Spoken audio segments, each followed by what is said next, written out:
What's going on, everybody? And welcome back to another edition of Generational Sport. I don't even know what I was about to say. Don't even know what I was about to say. It's Generational Sports, by the way. Josh. Fun fact: this is actually my second podcast of the day. Really? Oh yeah, I had my podcasting class today. It was my group's turn to record our podcast. So I had a nice 8:20 wake up call today. Um, so by the way, exhausted. I bet. Just getting over being sick. Still a little under the weather, but no COVID, just sick. But yeah, second podcast because I had a nice What 9. What do we talk about on this podcast? I would first like to say the day that we picked groups, I might have overslept and didn't go to class that day. Wow. Well, who needs to know that? But technically, so I was just added to some random group. I had to enter my date of birth, the time I was born, and where I was born, and it gave some chart that apparently told me everything about myself. And one of the girls in my group, like, is a hobbyist when it comes to that type of thing. So she read the chart to everybody in the group, explained what each thing meant. Josh, I'm apparently a generator. All right, Generator. I'm a generator. Uh, You keep shit going. You're the power I source. can't. I'm not gonna lie, and that's bad because it happened today. I can't really remember what she said a generator is. Um, I will say, listen, I don't know this girl, and she could be lying to me. I don't even know, but she said that I got like a 2 and a 4 on like this one thing, and a 2 means that I'm kind of a hermit. Hmm. And I completely agree because I love being by myself. I could sit in my room all day. I could too. I'm the same way. Like, I yeah, I, actually I prefer always it. see those things like, oh, would you, lay in bed for 100 days for NASA for 100,000? I'd do it for 35 cents and a dozen wings. Go Like, get me a drink from the gas station and I'll do it. yeah, Like, get me if you bring me food. I need I need my milk yeah. and I'll be good. I don't know what everybody else is talking about, but I'd be fine.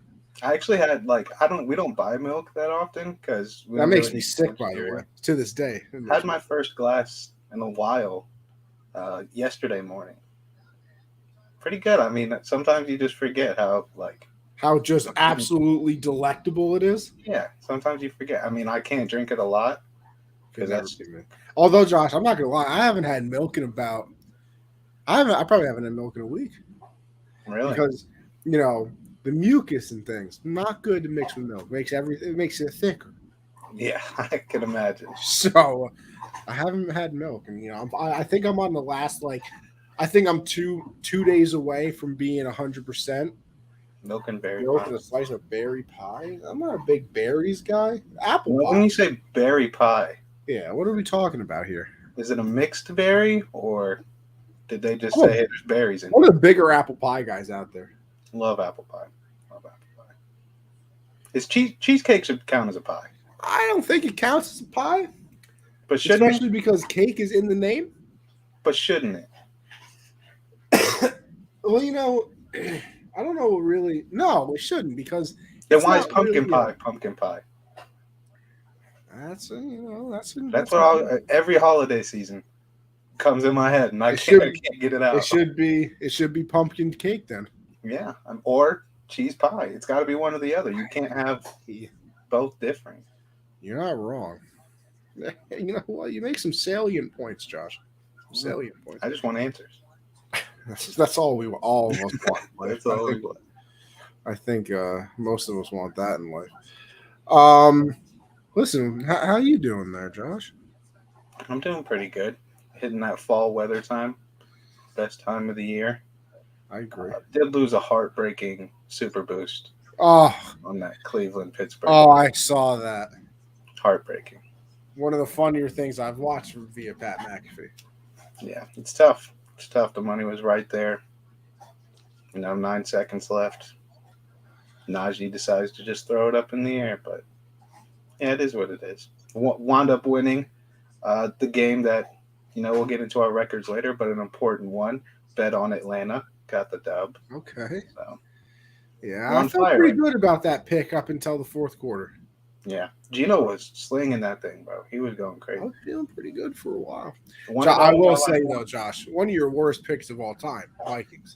One of the worst picks you've ever had on the show. Oh, I'm always like it's kind of like their due type of thing. Like one time, Kirk Cousins got to show up on primetime, like one time, and I look like a fool now because I gave him a shot. It certainly wasn't good. No, some would say it was a terrible decision. I would say that. Because I'm up one if I don't make that decision. This is true. One of us is going to be up one after today. Yeah, and I don't feel great about this pick either. I don't feel great either. I feel terrible. Especially because I never realized Daniel Jones 0-12 in primetime, 0-9 on Monday night. Really? So you unintentionally took the bad primetime guy? Yeah, I mean... But I guess Cooper Rush, we don't know. Yeah, it's like Cooper Rush or Daniel Jones. It's like, I mean, do you want to get punched in the face or slapped? Like, left or right hand, you know what I mean? Yeah. Listen, before we get into everything, because obviously, the football season's here, and that means we have to talk about football. But pumpkin pie. What? All right, so I guess I can kind of see this. Cake has an open top, and you can say pumpkin pie has an open top, but it has the crust all around. I feel like that makes it a pie then. They are made almost identically. It's just one's pumpkin, one's cheese. How do we feel about pecan pie? I don't think I've ever had pecan pie. I didn't think I would like it. Pretty good. Very sweet, though. Like, very sweet. Really? See, I probably wouldn't like it then. Super sweet. Yeah, I don't know about that. I'm not a big dessert guy, though, to be honest. I know it's hard to believe because I'm a large man. But I like real food. Like, I would dog. When I go to buffets, very rarely. I'll get dessert maybe. But I mean, listen, look at me. I'm not going to say no. Yeah. Key lime? No. I'm good. I haven't had a lot of pies in my life. Key lime I'm good on. And what's that? What's the other one? Lemon meringue. Stop it. I'd rather have I would take a dozen wings for dessert. Absolutely. Oh, what a time to be alive it would be for wings for dessert. Oh. Listen, I'm watching the Yankee game right now. Just some quick things before we get into football. This man, Aaron Judge, 314, 60 home runs. I believe he's at 128 RBIs. Triple crown at the moment. That can change at any second if he gets out because then the batting average drops. Then he's no longer the leader of the batting average. But 60 home runs. He's going for Roger Maris's AL record of 61. I think there's 10 games left. So, listen, he is going to happen. Yeah. I don't think it's that much of a hot take to say it's going to happen. I hope it happens very soon because I think the see, I told you I was still dying. I think the pressure's getting to my guy Judge a little bit. You see some balls that he would usually hit about 480 that he's fouling straight back because he wants to hit the home run. They're in Toronto right now, so I'm a little sad that if he does tie the record, it's not going to be in New York, which would have been obviously very fun. But this is literally one of the craziest things I've ever seen. Josh, I watch a lot of Yankee games all the time. All of them, almost. Yeah, basically. I've never seen the stadium like that in my life, though. Like playoff games, is like the only thing even close to comparison.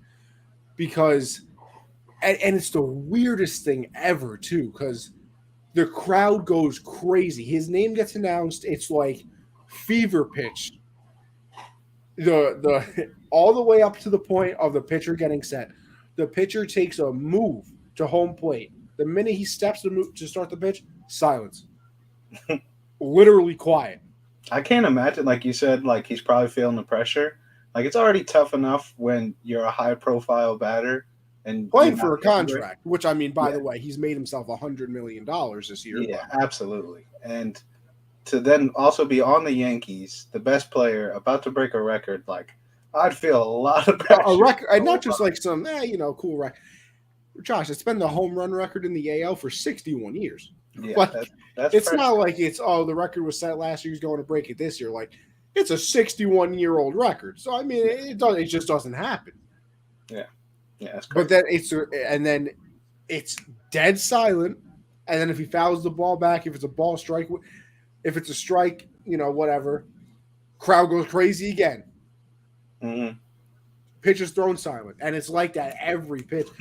If the pitcher throws a ball at them, you would think that the pitcher just kicked a child with the amount of boos that they get. I mean, it's a 0-0 count. They throw one ball, make it 1-0. And the crowd is booing out of their mind. I've kind of gone away from, like, baseball. I was getting into it when it was the only sport on. But, now with the NFL and college football back, it's fair. I have not watched or bet on a baseball game in quite some time. Listen, I would be lying if I said it's my top thing right now. Once the playoffs start, I think it will be. Like, I'll watch the playoffs, especially the wild card and stuff. But yeah, like once the playoffs start, I'll probably focus it.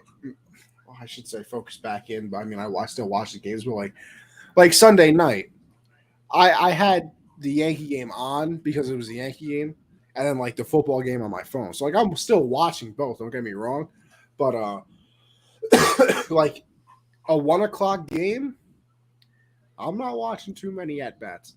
I'm not gonna lie. yeah. I'm not. I won't lie. Also, Albert Pujols hit his 700th home run. I think he's the fourth player to do that. Yeah, because it's Bonds, Hank Aaron. Bonds, Hank Aaron, Babe Ruth, and him. So fourth player. Only second player in MLB history though to have 700 home runs and 3,000 hits. So obviously, baseball's been around for like 200 years. Basically, he's the second person in the history of baseball to do it. So kind of a big deal. And Albert Pujols, beloved. Never had any steroid accusations, nothing like that. So very, very cool for him. All right. I had to get my little baseball thing out of the way. With all of that being said, let's get into the Monday night game first, as Josh just rudely leaves me. I could cry right now. We get to the Monday night game. I'm almost scared.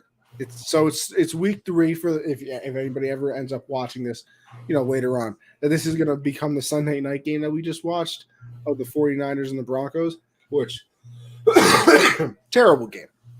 I mean, just awful. So you hope it doesn't turn into that, but I have a feeling it will. Cooper Rush versus Daniel Jones, not exactly the GOAT Bowl, which by the way wasn't a very good game, of Tom Brady and Aaron Rodgers.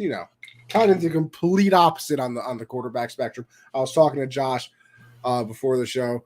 I believe Daniel Jones is 0-12 in primetime. And I think I can't believe he's been on Monday Night Football 9 times. I was looking at, because I was wondering when the Panthers played on primetime, we only got 1, which makes sense. But like, I get their historic franchises, but when they suck, like, they should not be on primetime now. Like the Bears have like 5 games. Yeah, we get that Packers Bears Sunday night game every year. We get them on Thanksgiving every year. Mm-hmm. Like, I know tradition's tradition, but I mean sometimes it's good to break tradition. I'm not gonna lie to you. What's going on, CJ? You're breaking into the Monday night game. I didn't tell CJ happy birthday. I just realized that. Happy belated. He's kind of a bad guy. I saw it and I was like, oh, let me get my food real quick and then I'll tweet it. Didn't tweet it. So happy birthday, CJ. Josh is okay. That happens. I'm a big forgetter. Yeah. Like in the moment, I'm like, oh yeah, I'm absolutely gonna do this. And then time passes, I never do it. Like I'll this will really make me sound like a bad guy. But I'll be like, bro, I'm gonna FaceTime my nan today. I think about it, and then I go, listen, I'll go say hi to somebody. Thought never enters my mind again. Never again. See, look at that. Look at that. Appreciative. CJ's a great guy. What a guy this dude is. Great man. Unbelievable. But yeah, I mean, I don't expect this to be a barn burner of a game, obviously. 38.5 over under. Holy You're a Loki NFL. almost took the over, but I'm not. Betting on Daniel Jones and Cooper Rush not exactly a smart idea.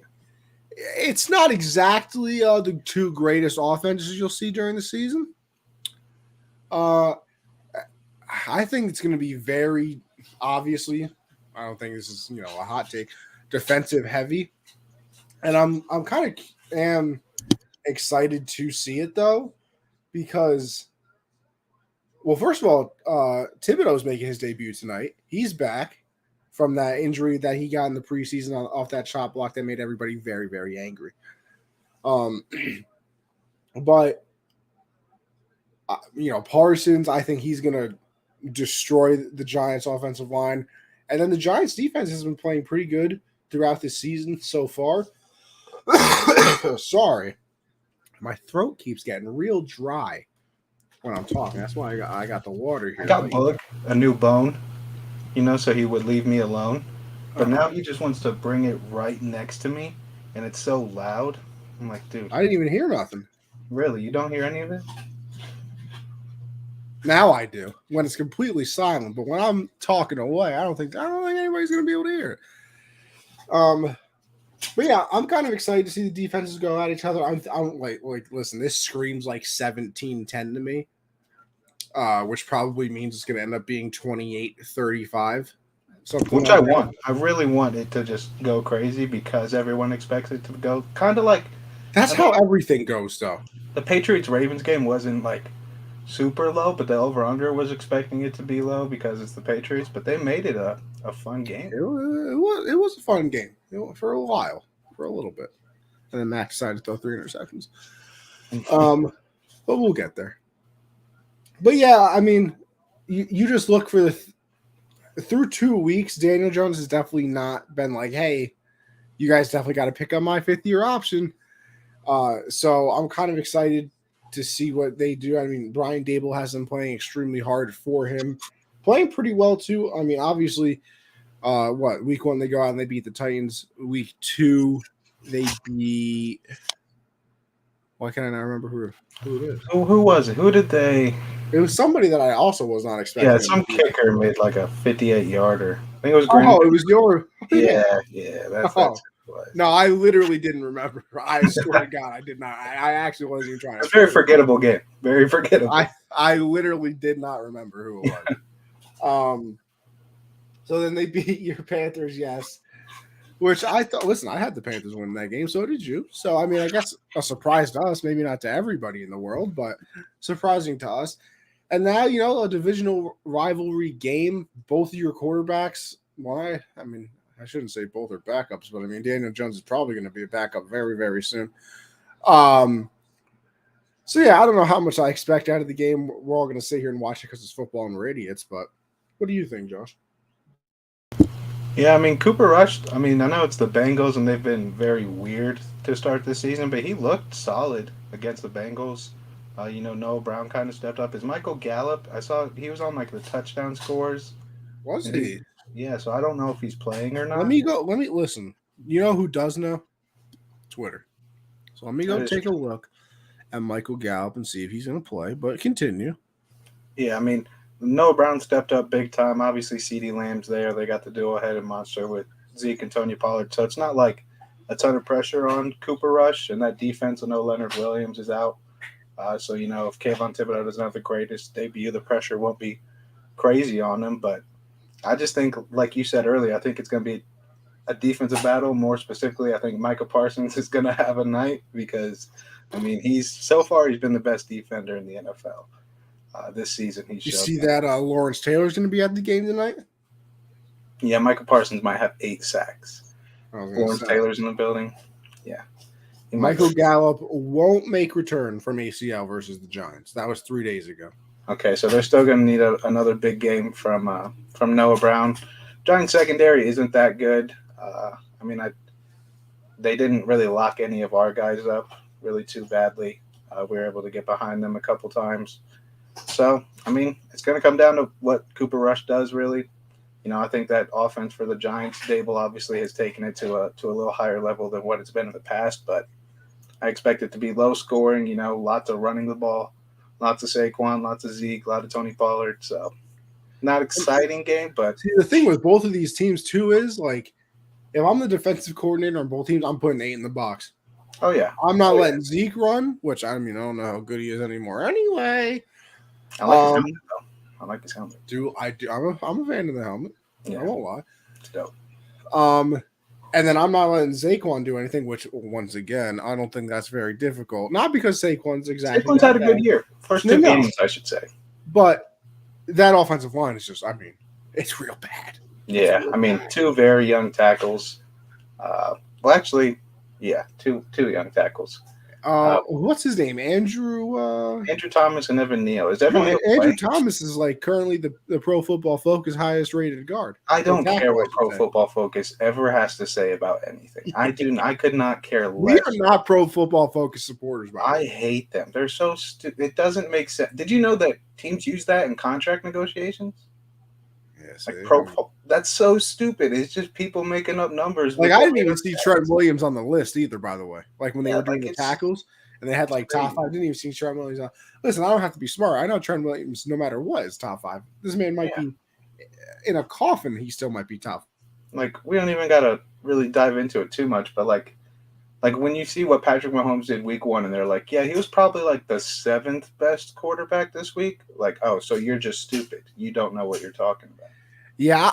That's the problem with them too, is I don't think they've ever come out and said how they grade players. No, they just do it. Yeah, like it just happens. So how do I know what you're grading them on to get to the grade?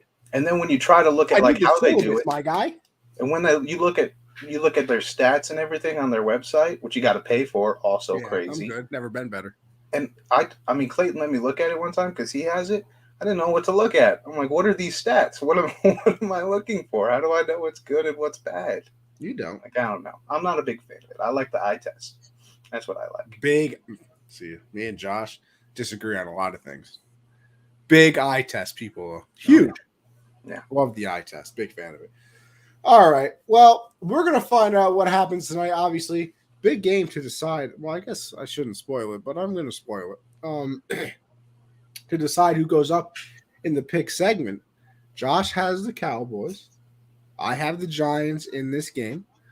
Whoever wins will have a 1-game advantage in the pick segment. Big news. Big news. I might die on this show. I'm not going to lie. I won't know how to end the show. Like, if you just die. It's not even that like I am sick or nothing. It's the fact that when I'm talking, the back of the throat, real dry, makes me cough. Tough. That's the worst. See, I wish can I hit I wish space bar or something on StreamYard. I got an update for you. You might be able to do this anyway. Maybe I just don't know how. Oh, what about hotkeys? Oh my god, that would be the spot. Look at, can't use space by itself. Tough. What about command space? Nope, that doesn't. That brought up spotlight. Oh wait, I can just make it command though. Hold on. Command D. I guess. All right, so Command D, it mutes my mic. So whenever I have to cough, I'm gonna try and Command D it. Might have to be mid sentence. I'm not even gonna lie. But all right, let's move on from what's probably not going to be that great of a game. But now that we say that, it's obviously going to be a very good game. To what turned into a good game, but not in a way that a lot of people thought it would be a good game. But Josh ended up being a good game, and that would be the Dolphins and the Bills. I'll let you start on this one. Yeah, a lot of people, the Bills have been the juggernaut, and everybody thought going into this game, Miami sure 2-0, comeback win, but Buffalo hadn't punted until the third quarter of that Titans game all season. That was like their first punt. I think it was their. But like that, the weird thing is, I think that was their first punt in like 3 games, because they didn't punt against the Patriots, the Chiefs, the first game of the season, and then obviously they punted in the third quarter of that game. Yeah. So they've been dominant. So you'd be crazy to bet against them, pick against them, regardless of how good Miami looked the week before. And to start the game, the Bills were moving the ball. They weren't having any problems. Obviously, all the injuries defensively. Micah Hyde out for the season. They didn't have Poirier. Tre'Davious White, I think, was out too. Ed Oliver. I mean, they're playing with their backups on defense. Yeah, that was almost practice squad level. Yeah, almost. So it was, and they looked good in that first half. They were holding their own against Tua and the boys, but it never really felt like the Bills did what the Bills normally do, which is just like put the game out of reach pretty early and coast. It never felt like they were in that area, and then you get to the second half, and in the second half they had a 3rd and 10. It was also their first 3rd and 10 or longer during the season. They had not had a 3rd or 10 at all, which is insane. And then Miami gets the big play to Waddle to set them up to score again. And then, the Bills are driving down the field, and it comes down to, a pretty close game. They're in scoring position. I think it was, what was the score? 17-14? The final score of the game? Final score was like what? 21-19. What was it? 21-19 was the final. Yeah, so it was 17-21. So they needed a touchdown, obviously, to take the lead. A field goal didn't do anything at that point. And very rare just duck by Josh Allen. I mean, like you could say, he was what on would the it remind me of? Remember that 4th down that the Chiefs went for a couple years ago? I think it was in a playoff game, and Mahomes had somebody wide open, like to the running back on the left side of the end zone, darted it into the ground. I don't remember. I can't recall. I can literally see the play. I just don't remember when it was. I feel like it was in a playoff game, but I'm not. You know what? It might have been in that. Is it the Houston game? Yeah, I was about to say. I feel like it was in the Houston game, like when they were struggling in that first half. And stuff. Yeah, and like they had an easy touchdown, and I think I remember. I think I remember that. But yeah, Josh Allen has a guy. I wouldn't say wide open. He was covered, but it was a throw Josh Allen makes. Like the defender could have made a play, but he wasn't gonna if Josh Allen got it there. And he just threw it in the dirt, skipped it to him. And then that, turnover. And then, Miami doesn't find a way to get out of their end zone. And then the play heard around the world, the butt punt, which not the butt fumble anymore. Yeah, not butt fumble, butt punt. Pat McAfee did a great job explaining it and everything. But, the personal protector just got too far back and got it right up his butt, which is just crazy. When I first saw it, I didn't think it hit him. I thought Morstead just punted that shit backwards. I was like, how did you do that? Like that, you're one of the best punters ever. Like, how did you do that? And then, it's obviously a safety. They kind of got lucky that it went out of bounds because Buffalo recovers that. It's game over. And then, Buffalo gets the ball back. They get it across midfield. And then they get a penalty called, takes it back to a little bit past midfield. And I understand Ken Dorsey's pain up in the box. Where he just threw a fit because McKenzie gets down. Yeah, McKenzie gets down when he catches that. You got a shot. Like he gets down immediately. You have. Yeah, I don't know what he was doing. I don't know if he was trying to get to the sideline, to get closer. He was, but if you also watch it as he's running to the sideline, he cuts it back upfield. Yeah, so I don't know if he thought, you're trying to get there, but you're also trying to make a play when we don't got enough time for you to make a play. Just get out of bounds. Yeah, it was very, very tough decision. That's just, you got to be aware of the situation. I don't know if he thought they had more time than they actually did, or if he thought we got a timeout or something. But just a very tough play, and you could see the frustration from Josh Allen at the end of it too. It was a hard-fought game, and when you look at the numbers, there's no reason Miami should have won that game. I was hoping you said that because I pulled up the box score. I don't know how I didn't realize how lopsided it was. I don't know how the Dolphins won this game. Total yards, 495 to 212 in favor of the Bills. They had 380 passing yards compared to 171, 115 rush yards compared to 41. They had 31 first downs compared to 15. They were 11 of 18 on third down compared to 3 of 8. They were 2 for 3 on fourth down compared to the Dolphins didn't even try a fourth down.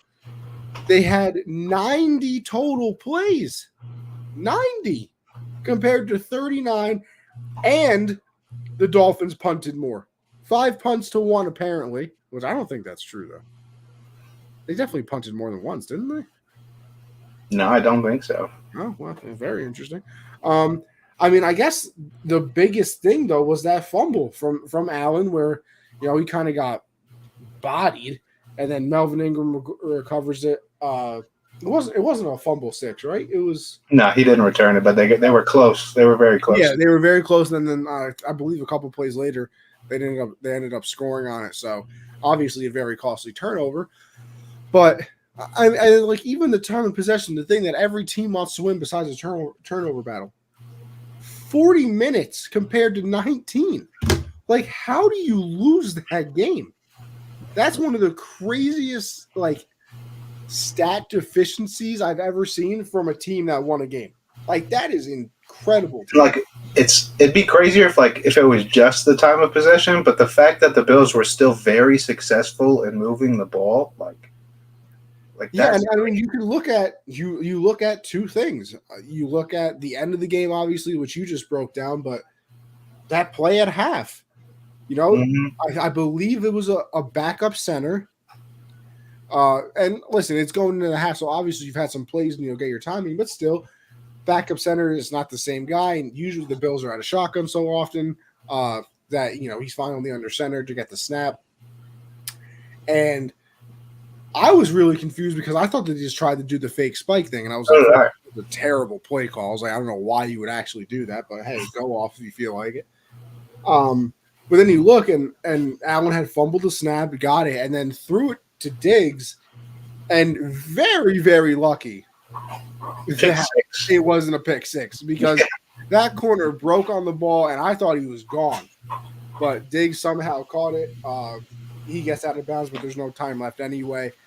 Yeah, and the Dolphins, I hate to say escape. I hate to say escape with a win, but I feel like they kind of did. They did. They definitely did. Yeah, and then I hate to play the injury card too because it's the NFL and it happens. But how do you feel about people playing as if this is the first time the Bills have traveled to Miami? People talking about the weather and heat exhaustion, a lot. Every team. Yeah, I don't like playing that card, but here's the thing: I've seen the Patriots struggle with it so often.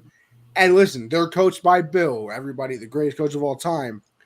They go there every single year, like you're saying, like the Bills do. And every year it affects them. Every year. And I guess I mean, even this year, Bill went there. I think the Patriots went there 6 days early. Yeah. And it still affected them. I guess there's just that's the problem. There's just no way to train for that. No, you can't. When that heat hits you, there's nothing that can prepare you for it. Obviously, Miami living there and practicing, and that's what I'm saying. Miami lives there, practices there. They know how important the hydration stuff is and all of that. But when it comes to other teams, especially it's Buffalo. Yeah. Listen, it's already 50 degrees in Buffalo. Right. They said it was 100 degrees on the field. Yeah. You could turn the heat up to 90 in the training facility in Buffalo. It's still not going to be the same thing. Yeah. Yeah, no. So people use that and oh, it's a bad excuse, blah blah, whatever. It's not, it's a valid one to me only because, and listen, maybe it's because like I said, I always see the Patriots struggle there, but it's a thing. You can't train for it. It's not even, to me, it's worse than the high altitude in Denver. That, I feel like people train with high altitude stuff all the time anyway to try to get, And that's more of it affects the ball flight and more stuff like that rather than it affects you as a living person. You can't run, you're dead. Well, yeah, I mean, people everybody always says you get more tired when you're playing in Denver because it's harder to breathe, obviously, mile high for a reason. But heat is killer, man, especially if you're not used to it. Oh yeah, I mean, you're wearing full shoulder pads, a helmet, sprinting the whole day. Yeah, You're just sprinting. absolutely sprinting back and forth. Like, that's a real thing. If you can't, and if you're not there every day, it's like, damn, I just came from Buffalo. It's 55 degrees right now. I saw snow this morning. Like, that's why I hated when the Patriots went there late in the season. I've always thought I'd rather go there early in the season because at least it's still like decently hot outside. At some points, like if you go there very early September, like maybe it's still, high 70s, low 80s. So like it's not like you're going from 60 to 90. But like especially you go there during December, January, where it's literally a blizzard outside of your house, and then you get down to Miami and all of a sudden, listen, I don't think it's going to be 110 on the field, but it'll be 85. Oh yeah. And you're like, what the hell is this? I haven't seen Miami doesn't play on turf, do they? What happened? They don't play on turf, do they?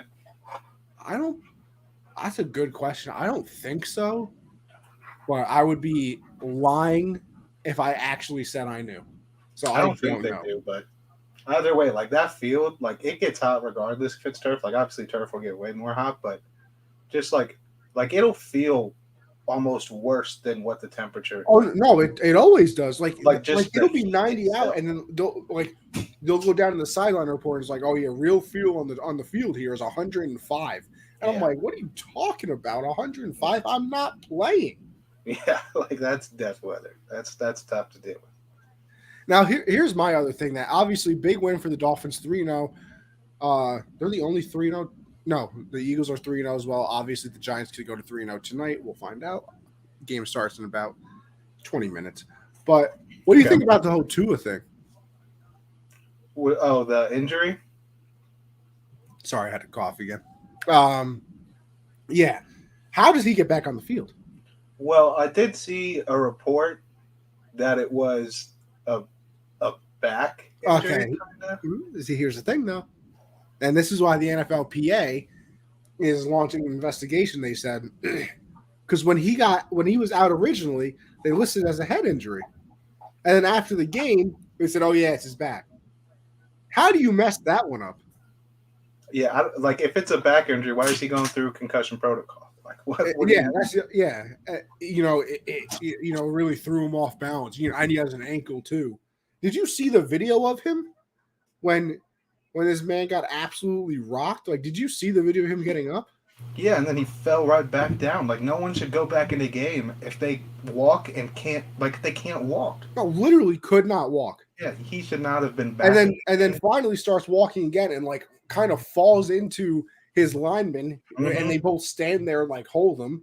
Yeah. And then I don't know, like he came back into that game, and I was shocked, genuinely shocked that he was back in the game because I don't understand how you let him back in the game. Because here's the other thing: I saw Emmanuel Acho on TikTok, believe it or not. He was talking about how. And obviously, I think concussion protocol has changed since he's been in the league.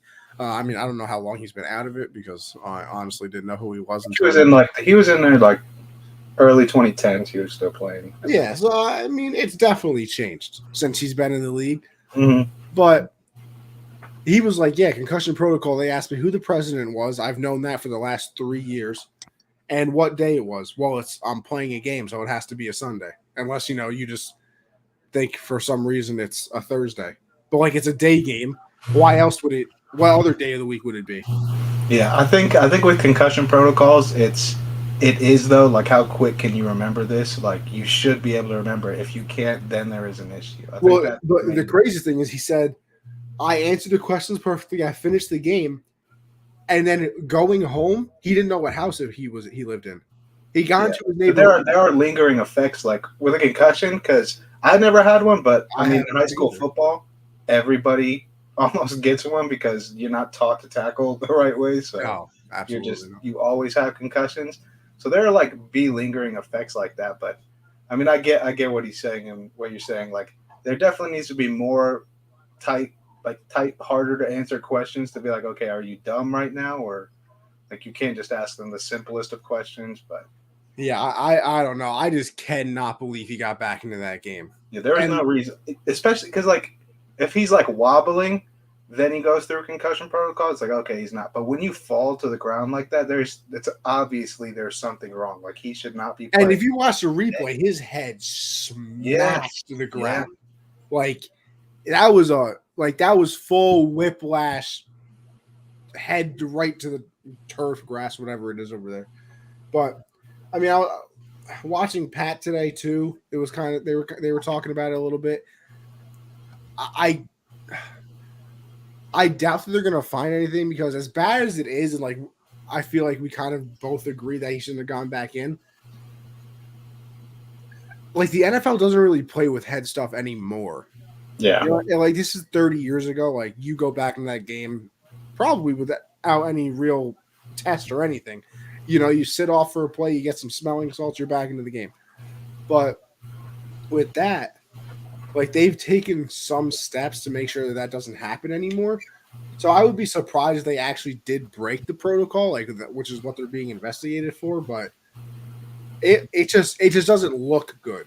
And obviously, if he went through the protocol, he passed it, whatever. Because it's an independent person. It's not like the Dolphins are like, okay, we're gonna fake this because we need him back in the game. They took that out of the team's hands. The independent doctor. So it's up to him. But watching that, it was unbelievable that Tua got back into that game. I was genuinely shocked.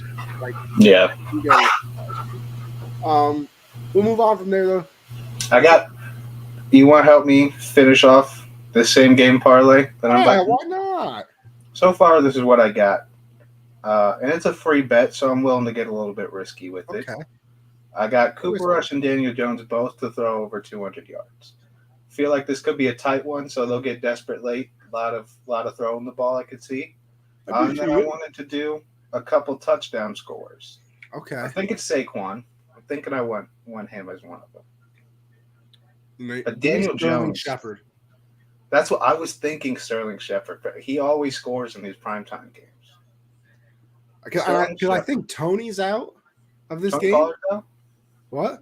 Tony Pollard is out or Kadarius? No. Kadarius. I think he's out. I'm not positive. Actually, let's see. The Giants' actives are on the. Never mind. I went away. They were about to scroll on the bottom of the screen. I was going to be able to for Dallas if they score. I don't like Zeke. I don't think that's just. It feels like he should, but he never does. Yeah. How about give me a Dalton Schultz? A Dalton Schultz touchdown? Yeah. Why not? Okay. He's gonna be like plus what? Listen, Josh. I'm saying I gave you these two players. If you win anything, I need something. Well, Dalton Schultz does not look like he's playing. Really? He is not anywhere on the touchdown scores list. Huh. And they also took off Michael Gallup, so I'm guessing he's not. I guess. Okay, so how about you give me CD's too easy. Like you said, listen, why don't you do Tony Pollard? I was thinking Tony Pollard or Noah Brown. I don't know. Tony Pollard, I feel like it should happen because he's going to steal one from Zeke. It just feels like that's how it goes. Exactly. Which also I'm a genius because I started Jamal Williams in fantasy. Okay. Yeah, pretty smart there. Josh, by the way, hate to break it to you, we suffered our first L as a team. Really? Worst week of fantasy I think I've ever seen. I saw something. Let me get the screenshot. It was the worst week of fantasy I think I've ever seen from any team I've ever drafted. Josh, you want to know how many points we scored? How many? Take a guess. PPR league, full PPR. 83. I wish. Really? 58. Oh. Josh. Stafford got us 10. Swift got us 7. Aaron Jones 5. Justin Jefferson 4. Michael Pittman 15. Hunter Henry 1. Allen Robinson 4. Steelers defense 1. Ryan Suckup 8. Our third highest score was our kicker. Tough. With 8 points. We scored 58 points. But listen, we are not alone because listen to this. If your lineup included Justin Jefferson, Tyreek Hill, Aaron Jones, Joe Mixon, Darren Waller, and DJ Moore, but you were playing Mac Hollins had as many points as all those guys combined. Josh, I actually, in my big money league that I do with my friends every year, I actually did win this week, and I scored a total of 95 points. My the person I'm playing scored 77, and I do have Tyreek Hill, Aaron Jones, and Darren Waller all in that lineup. No. Made a big trade in that league too, Josh. Traded for Really? Devontae. Really? Oh yeah. You want to know what the trade was? What? I so my brother had had Devontae, but he also had ETN. Mm. James Robinson, James Robinson's a only dog. player in the NFL with only running back, I should say, that's a touchdown in every game so far. He's killing it. So I was like, listen, you need. I had a few offers for James Robinson. I almost traded him for Keenan Allen at one point, and I also almost got Chris Godwin. Probably good to not go get those guys right now. Yeah. So I traded Jeff Wilson Jr., obviously the lead back for the 49ers right now. James Robinson, obviously. Listen, I'm pretty sure he might be RB1 in fantasy right now. I'm not No, even. I think it's him or Nick Chubb, one of the two. Amari Cooper, obviously the number one for the Browns, and DK for just Devontae. Okay, I mean, I like that. See, I like here's my reasoning, right? James Robinson, Jeff Wilson, I think are going to be very good this year. But I have McCaffrey and Aaron Jones. Mm. Like, I would have never started either one of them over either one of those two players. Like, it just wasn't going to happen. Because, like, they were the big names. They were my early draft picks. Like, I just – and which is probably stupid of me because if Aaron Jones – or if James Robinson, there we go. I almost said James Robinson. Is playing this good, maybe I should start him. But I probably would have never done it. So now I have Derek Carr, McCaffrey, Aaron Jones, Tyreek Hill, Devontae Adams, Darren Waller, St. Brown, and Ryan Suckup. And then I kind of streamed the defense. Yeah, I mean, that's a good squad. I think.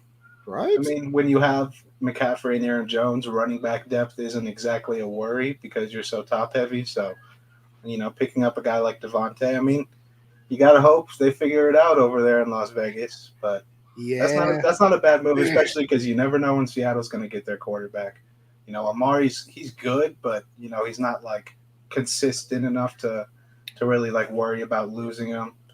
James Robinson obviously good. I don't know if the James Robinson magic lasts all year. I hope it does for his sake, by the way. But even long term wise, like you're saying, like for the season, like yeah, if ETN has a couple games, maybe he goes back to the workhorse. Exactly. We got Vic in here. How about those past Connie McGregor? Okay. Funny enough, you said that because I've been watching like nothing but Conor McGregor highlights recently for some reason. So very intriguing. You reading my mind, Vic? Huh? You watching me through this computer? Latino Josh Peck. That is something. Okay. I'd say they sucked worse than the Jets, but I've never been a fan of such S.O. Wacko. I think that's Joe Flacco, so wacko. Okay. I've never been a fan of. Okay, so wacko, and he played as good as Wacky P will tonight. Wacky P, why can't I think?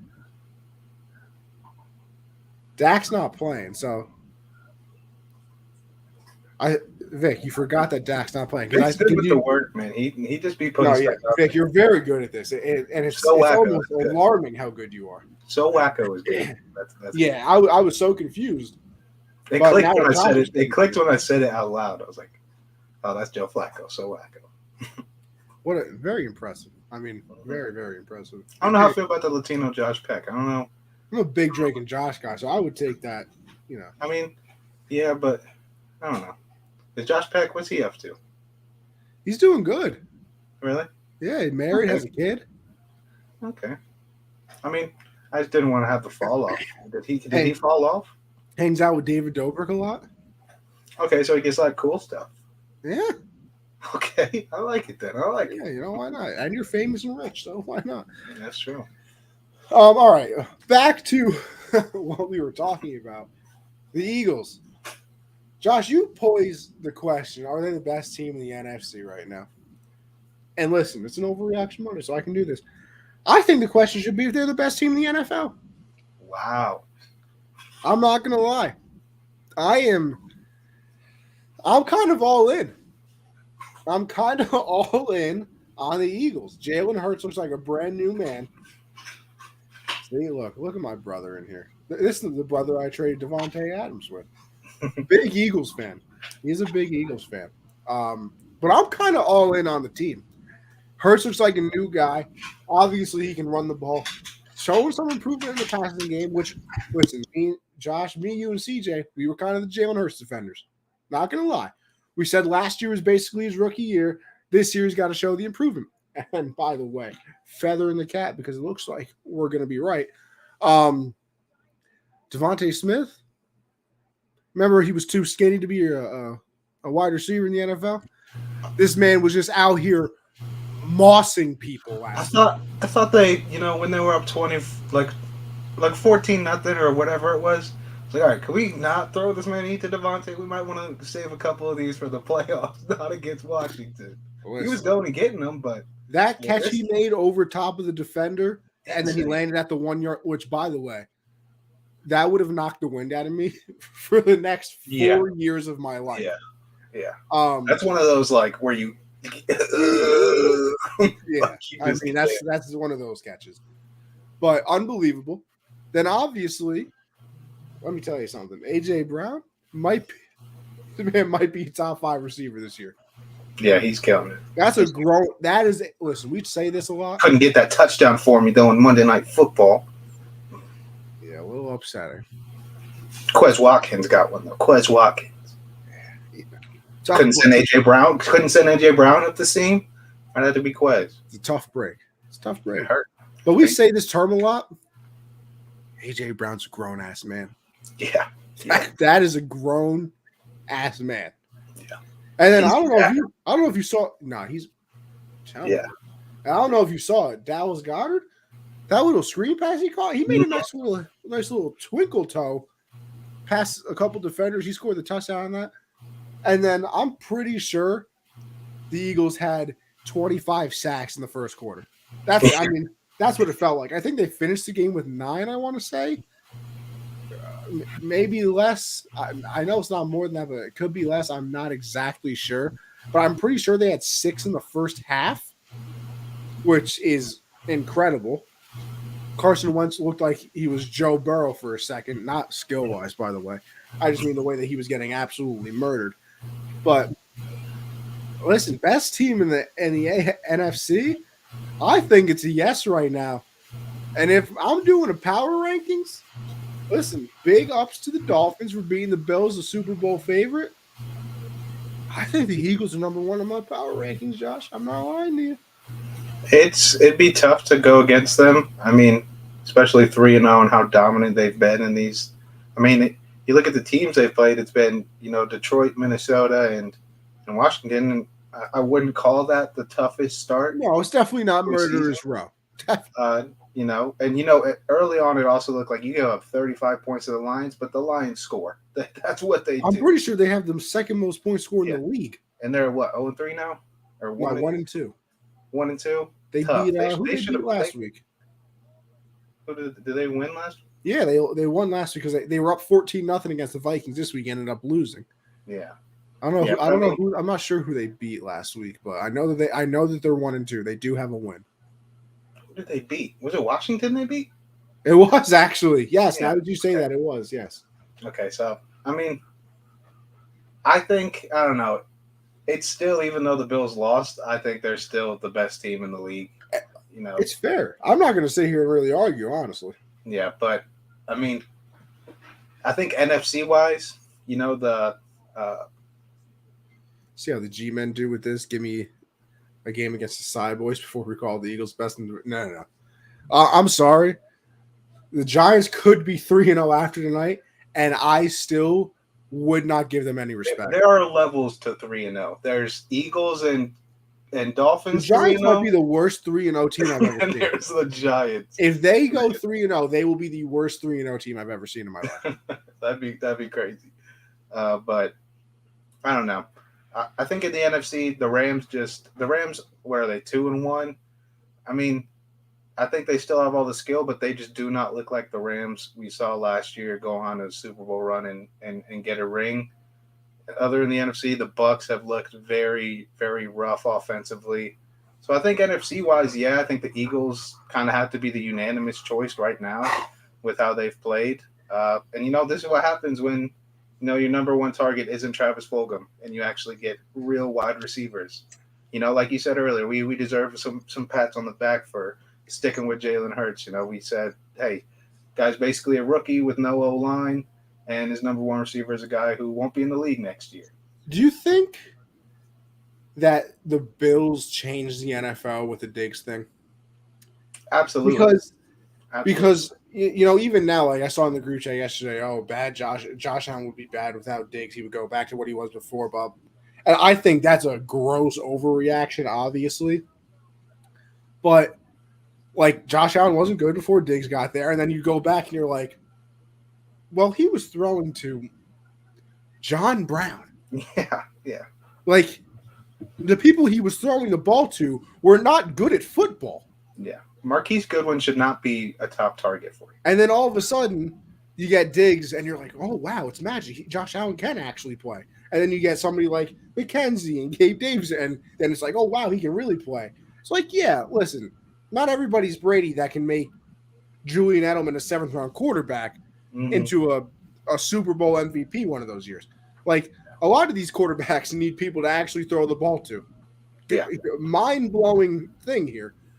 But like him with Diggs, so then, the Eagles go out and trade for Brown. The Cardinals go out and trade for Hopkins.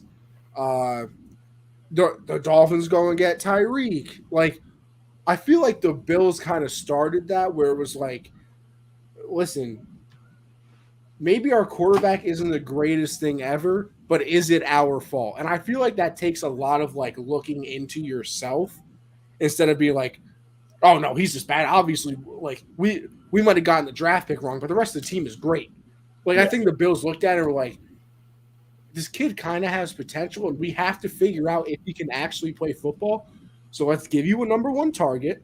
Let's build a nice team around you, and then if you're still bad, then listen, you can't play.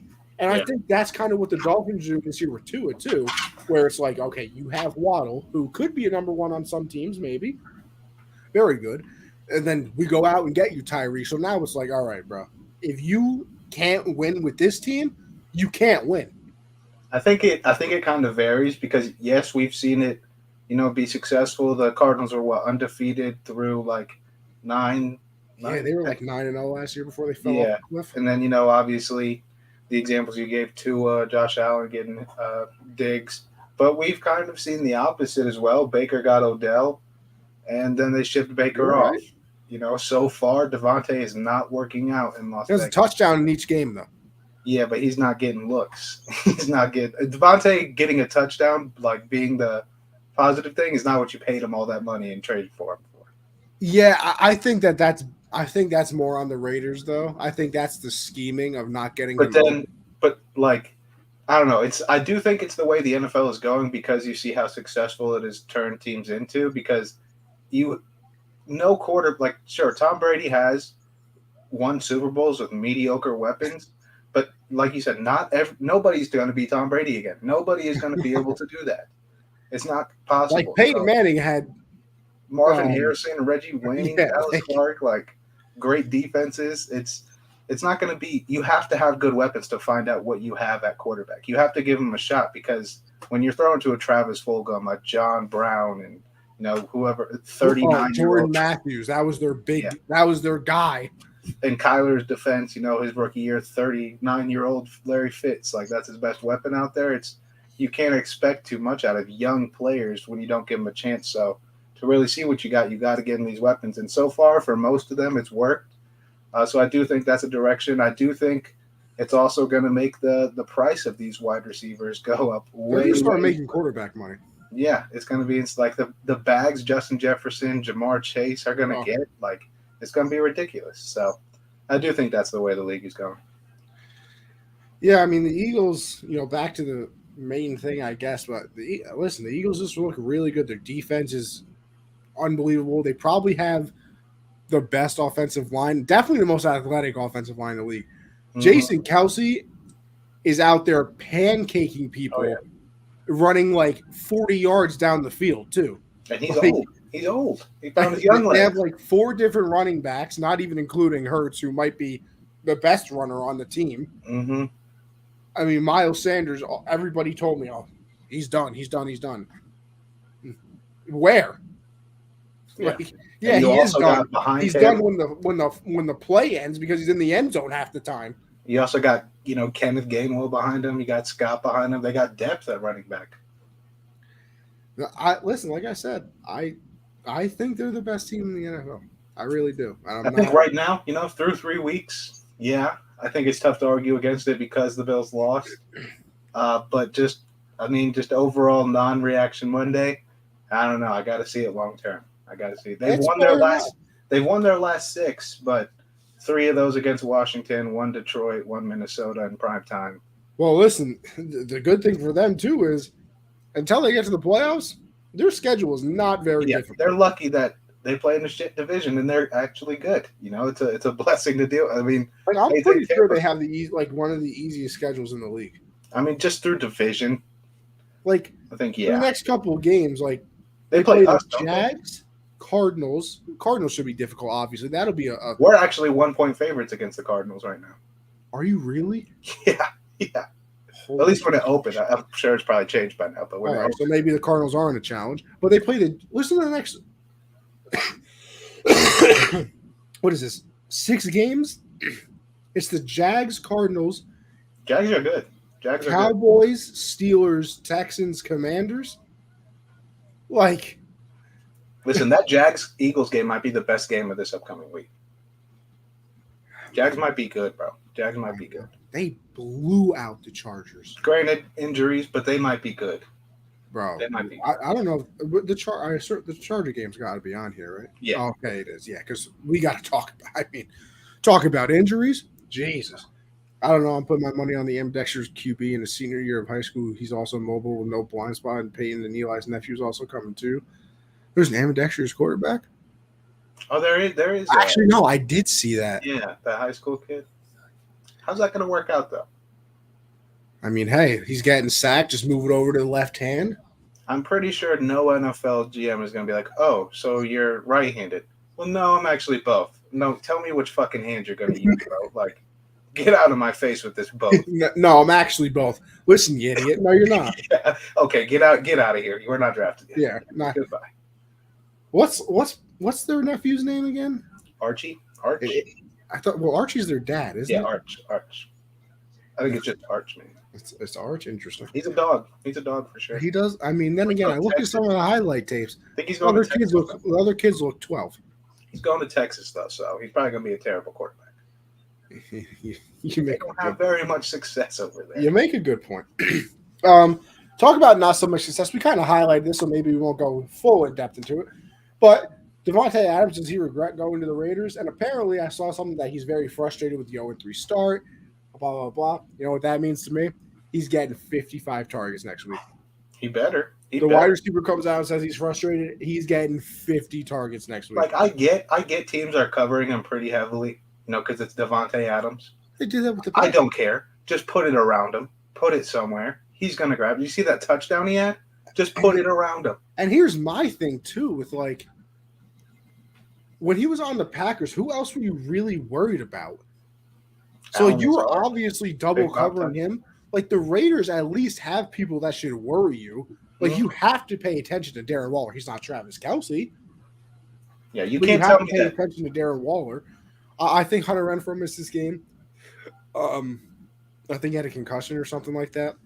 Mm-hmm. So if he comes back the next week, you obviously have to pay attention to him. We saw what he did last year. Derwin James called him a dog. He's a dog. The man is obviously good. How is he not getting more opportunities? To me, it would have made sense that he's getting even more chances now than he ever did before because he's on a team that actually has people around him. I can tell you exactly really that concerned about No, because Mon Ra is on the line. So Equiminius, were you really that worried about Equiminius St. Brown last year on the Packers?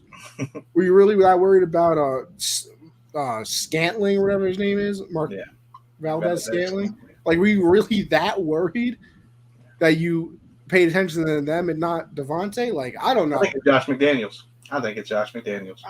I think he stinks. He stinks, dude. I mean, hey, you can ask me and CJ. We were not very thrilled with that man's play calling the last year he was there in New England. So I don't know if I'll say stink, but then Listen, again, I said it last year. I said it before all the signings of coaches and everything. I said Vic Fangio did good with Denver. He deserves a chance to stay. I said Rich Bisaccia led that team to the playoffs. Did deserve a chance, and he deserved a shot to stay. But no, they wanted this guy who, just because Bill does good, he has to be doing good, See, right? that would be my only thing with signing offensive coordinator from a good team, or not from a good team, from a good quarterback. Like, yeah. Did you hear? What did you really do? You like Tom Brady was the quarterback you were play calling for. Like, did you really do that much? Did you hear what, or did you see the comment Mashawn McCoy made?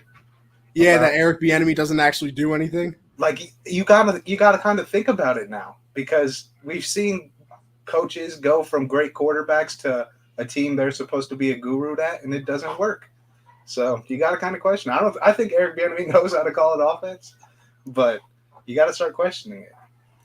It's fair because, like I said, McDaniels had Tom Brady his entire life, and then when he went to Denver and it was Tim Tebow, they sucked. I mean, Tim Tebow that's sucked. his shining moment as an NFL head coach is Tim Tebow's crazy one-time play. That's all he's ever done. Josh McDaniels stinks, dude. I'm with you in CJ now. He stinks. Did you see they had a closed door meeting with Mark Davis? Be gone, get Rich on the phone. But he's a coach somewhere else, isn't he? Can you imagine if he got fired after one season? I know how pissed I'd be that Matt Rule is 11-25 and Josh McDaniels starts 0-3 and they're like, yeah, he's gone. You see what Tepper said about Matt Rule? I did not. So he's gonna be patient with him. It's been 3 years. He just doesn't want to lose out $40 million. He's like the richest. Isn't he the second richest owner in the NFL in sports? Actually, hey, money doesn't change the fact that you're cheap or you're not. It'll keep you cheap. I mean, yeah, but when you got $40 million in the ashtray of your car, yeah. I don't know. Listen, I know it's a bad start. I know he hasn't had the start he wanted to. I don't know if I would go with regret yet. He's probably like, damn, I thought this would be going better. But I wouldn't go to regret yet. If they go like 1-5, I don't even think the offense is their biggest problem. That defense is ass. Suck. They're terrible. Like not good at all. Derrick Henry ran all over. It looked like prime time Derrick Henry. Bug's making an appearance on the show. Say hi, Bug. Can I get a roof? No bark, nothing. All right. Listen, I tried. Panthers win, but at what cost, Josh? What is it? What are we talking about here? I mean, yeah, cool. We're one win further away from Bryce Young, CJ Stroud. We got to win. Cool. I don't even know what to think about it because the only reason we won is because Laviska Shenault, his first game as a Panther, goes yard, basically. It's like a home run play, just out of nowhere. So, I mean, it was very fun defensively. Marquise Haynes gets the fumble for a touchdown. The defense played well overall. J.C. Horn was technically, again, even I was about to bring up Pro Football Focus rated him the number one corner, so I don't even care about that. He did get a pick, but we let a rookie get 9 catches for 168 yards.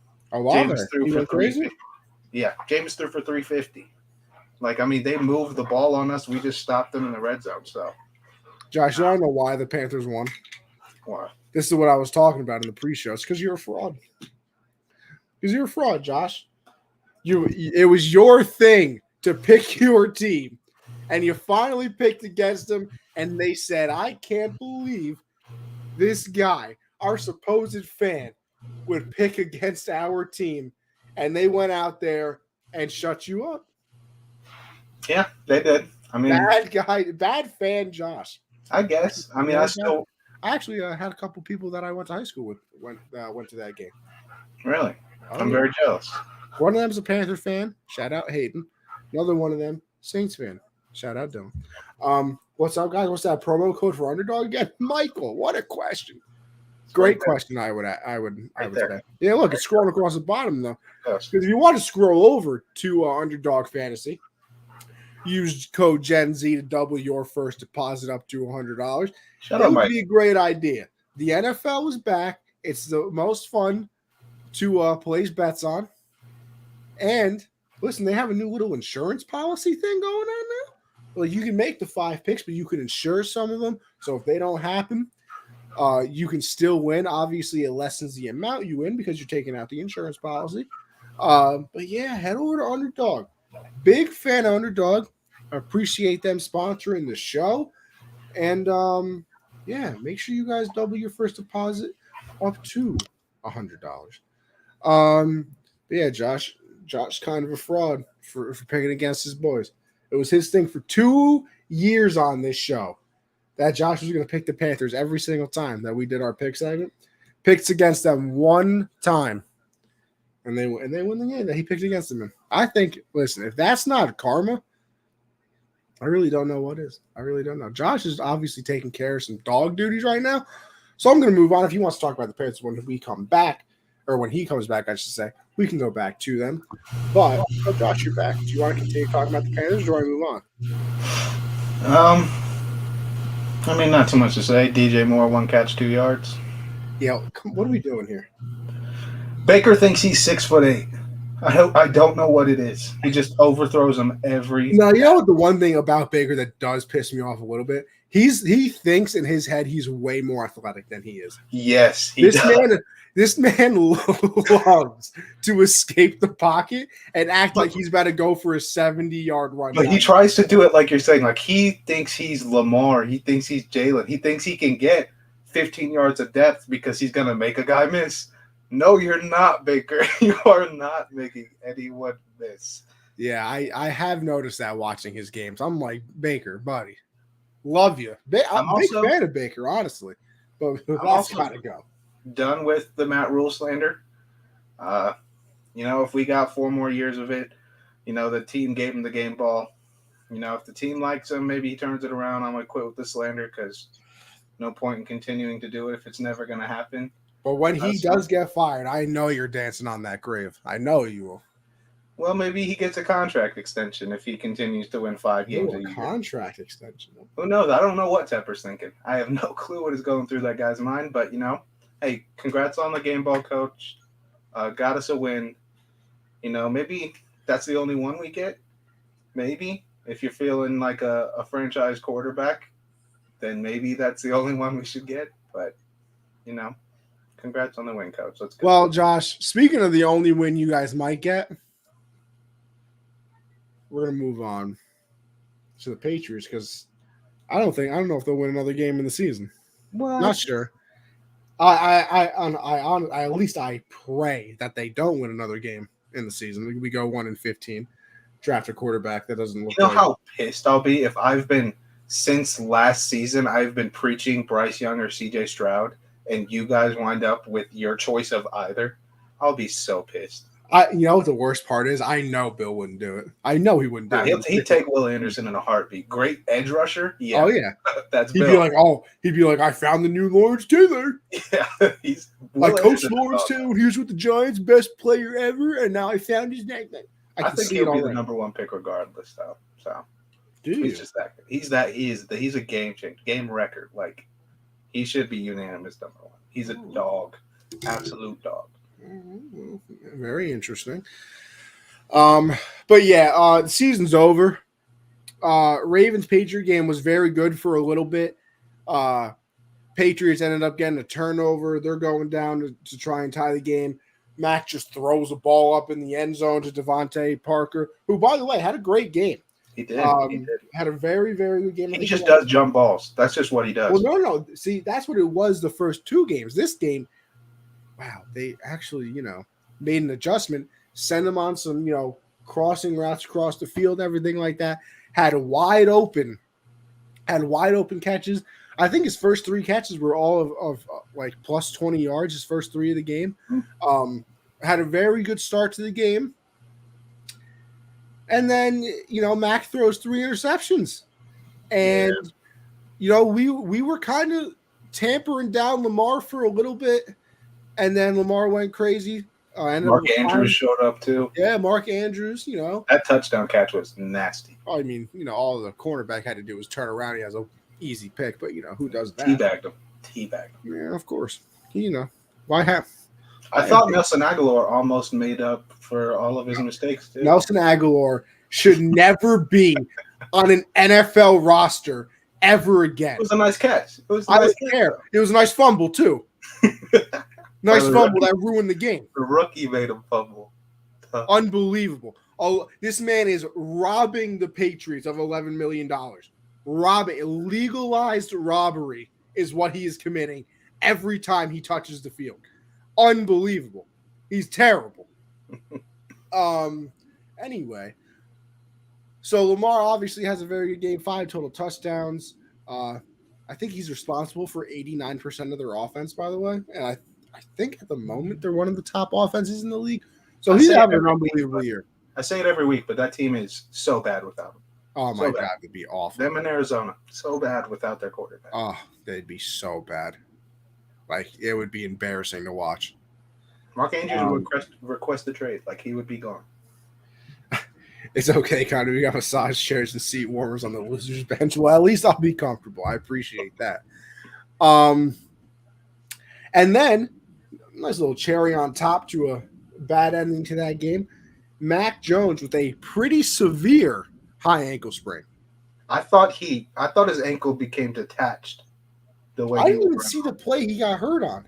No, not the injury, just the way he reacted. I thought like he had to get it amputated. It looked. I mean, yeah, the picture of him getting carried down the stairs. Even when he's hobbling off, I'm like, that guy's leg is falling off of his body. I mean, it certainly didn't look good. I'll tell you that. And the injury did look a little like it looked like he got folded up, kind of. Well, to me, it almost looked like his foot was like facing the ground. Mm-hmm. And Calais Campbell like landed on his foot, so it squished everything into the ground. Yeah. So I don't know if that was exactly the play that had happened, but obviously, you lose your quarterback. Who's the backup? Brian Hoyer. Put Bailey Zappi in. You kidding me? Best college season of all time? I mean, listen, I would. At this point, why not? I know what Brian Hoyer is. Nothing. Yeah, he's too old. He's just there for looks. At this point, I'd rather have Bailey Zappi do it because what if he all of a sudden becomes our Tom Brady? That's what I'm saying. Best college season of all time, late round. But I know Brian Hoyer ain't Tom Brady. I've seen about 15 years of him being the backup. You could probably trade for, Jimmy G or, Mitch. You still got Matt Patricia calling plays. So. Can't trade for Jimmy, starter over there now. I think they're still, after he turned into Dan Orlovsky, I think they might have opened up the phones again. How happy do you think Dan Orlovsky and Mark Sanchez are, though? That's got to be like a birthday. Like, it's not just me. It's not just me. Oh, what a play by Jimmy. And one of the worst football games I think anybody has ever watched. The first 8-point play. Is that the first, 8-point kind of in one play? I kept seeing that like, Jimmy was just smart. He stepped out of the end zone so he didn't throw the pick six. You guys keep telling yourselves that. I mean, it's cute and all. But yeah, that Patriot. Listen, I think they said that he might be out for 6 to 8 weeks, and it might they're not going to do surgery now. Like they're going to it might not require something. He's going for a second opinion. I don't know. But so do you think in the draft, let's say you guys don't have you don't get CJ Stroud, Bryce Young, do you think there's a chance you guys go quarterback again? No, and that's the part that disappoints me. That is done with Mac already. You're done. Yes. No, I'm done. I'm good. I mean, listen, I guess I understand that for rookie year leads us to the playoffs, whatever. First of all, I feel like I can already tell. Not getting you over the hump. He's not special. He's just not special. He's never – and I mean, listen, if you're not going to be a dual threat quarterback, which is what the NFL is built on these days, you have to be elite in the pocket. He tries to do the gritty. I'm not really against his gritty, honestly. He doesn't look the worst doing it. No, I mean, the Pro Bowl one, he did look the worst, but he's improved. I thought the Pro Bowl one was better than the recent one. No, this one had a little bit more confidence in it. The Pro Bowl one looks stiff, kind of. Who did it last week that it was terrible? It was the tight end. Was it Mike Gesicki? Yeah, Mike Gesicki. I mean, that was hilarious. No, those tweets that's how had I would me look doing flying. it. That's how they were like, "This man's doing the skedaddle." The Yankee Doodle did. Yeah. That's the best. But yeah, I'm hoping for a nice 1-15 season. Yeah, I mean, I'm with you there. I wish that I hope we both go 1-15. It's like, oh, who we drafting? Like that. Rock, paper, scissors for the first overall pick. Yeah, best 2 out of 3. Which I mean, I don't know. When we were 0-2, and so was Atlanta, they had the first pick. I was like, come on, we lost in worse fashion. Give us the pick. What does it go on? Strength of schedule? Yeah, I think so. Which we have a very tough schedule. We got the AFC North and the NFC West, so it's not exactly pretty. I mean, let me tell you something. Patriots play the Packers next week. Might lose by 40. Rodgers might throw for 500 yards. I mean, the defense has looked pretty solid. Like, I won't lie, but yeah, I think it's going to be really ugly. A lot of Aaron Jones in that game. I hope so. Got him on my fantasy team, my money league. But yeah, the season's over. Lamar looked very good once again, though. Listen, he keeps doing this. Prove me wrong. It's fine. I love seeing the picture. Love seeing the picture every week. Price of the brick going up. That price is certainly going up. It is. Russ got $250 million. Yeah. What will Lamar get?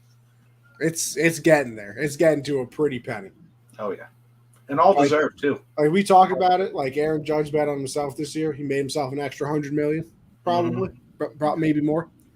Lamar's doing the exact same thing. Now it's not going to be $100 million because it's the NFL. You know they got, salary caps and all that.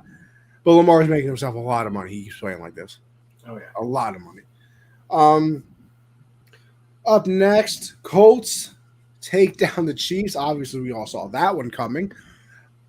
Terrible game. Another terrible game. I'm not even gonna lie. I did not watch any of this game, but I look at the end and it's like, oh, the Colts are going to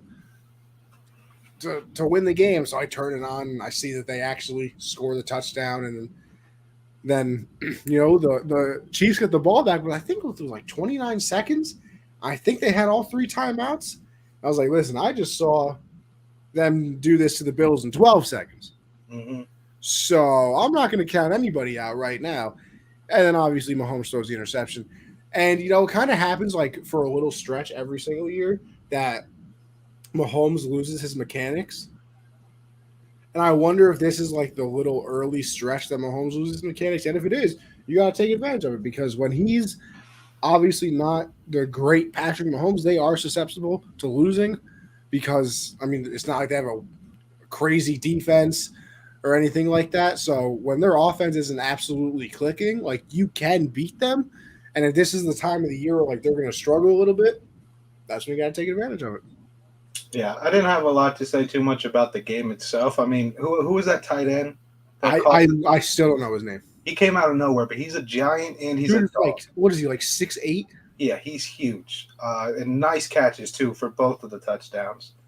The only thing I really want to talk about is because Eric Bieniemy and Mahomes, the big argument was over at halftime. Well, before halftime, they're driving down the field close to field goal range, no timeouts, and there's 16, 17 seconds left on the clock, and Mahomes is trying to get the play call, and they run a halfback dive and just go take it to half.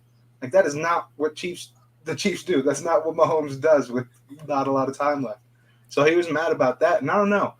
Do you think there could be trouble in paradise? No Tyreek, so it takes away a lot of options. So it's a lot of Mahomes, doing stuff more on the field, more decision making. So there could be some problems there. Andy Reid had to break them up and be like, guys, come on, camera's on.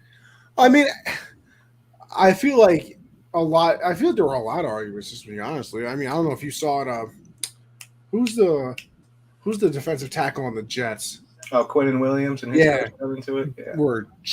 Now that's an argument. Quinnen Williams looked like he was about to rip his head I get that though. With Like, because if I'm in the trenches and shit too, and you're making me do stupid shit all the time, like I'm gonna get mad too. But it's when it's a quarterback that, like Brady's done it a lot, but that's obviously no one's Brady.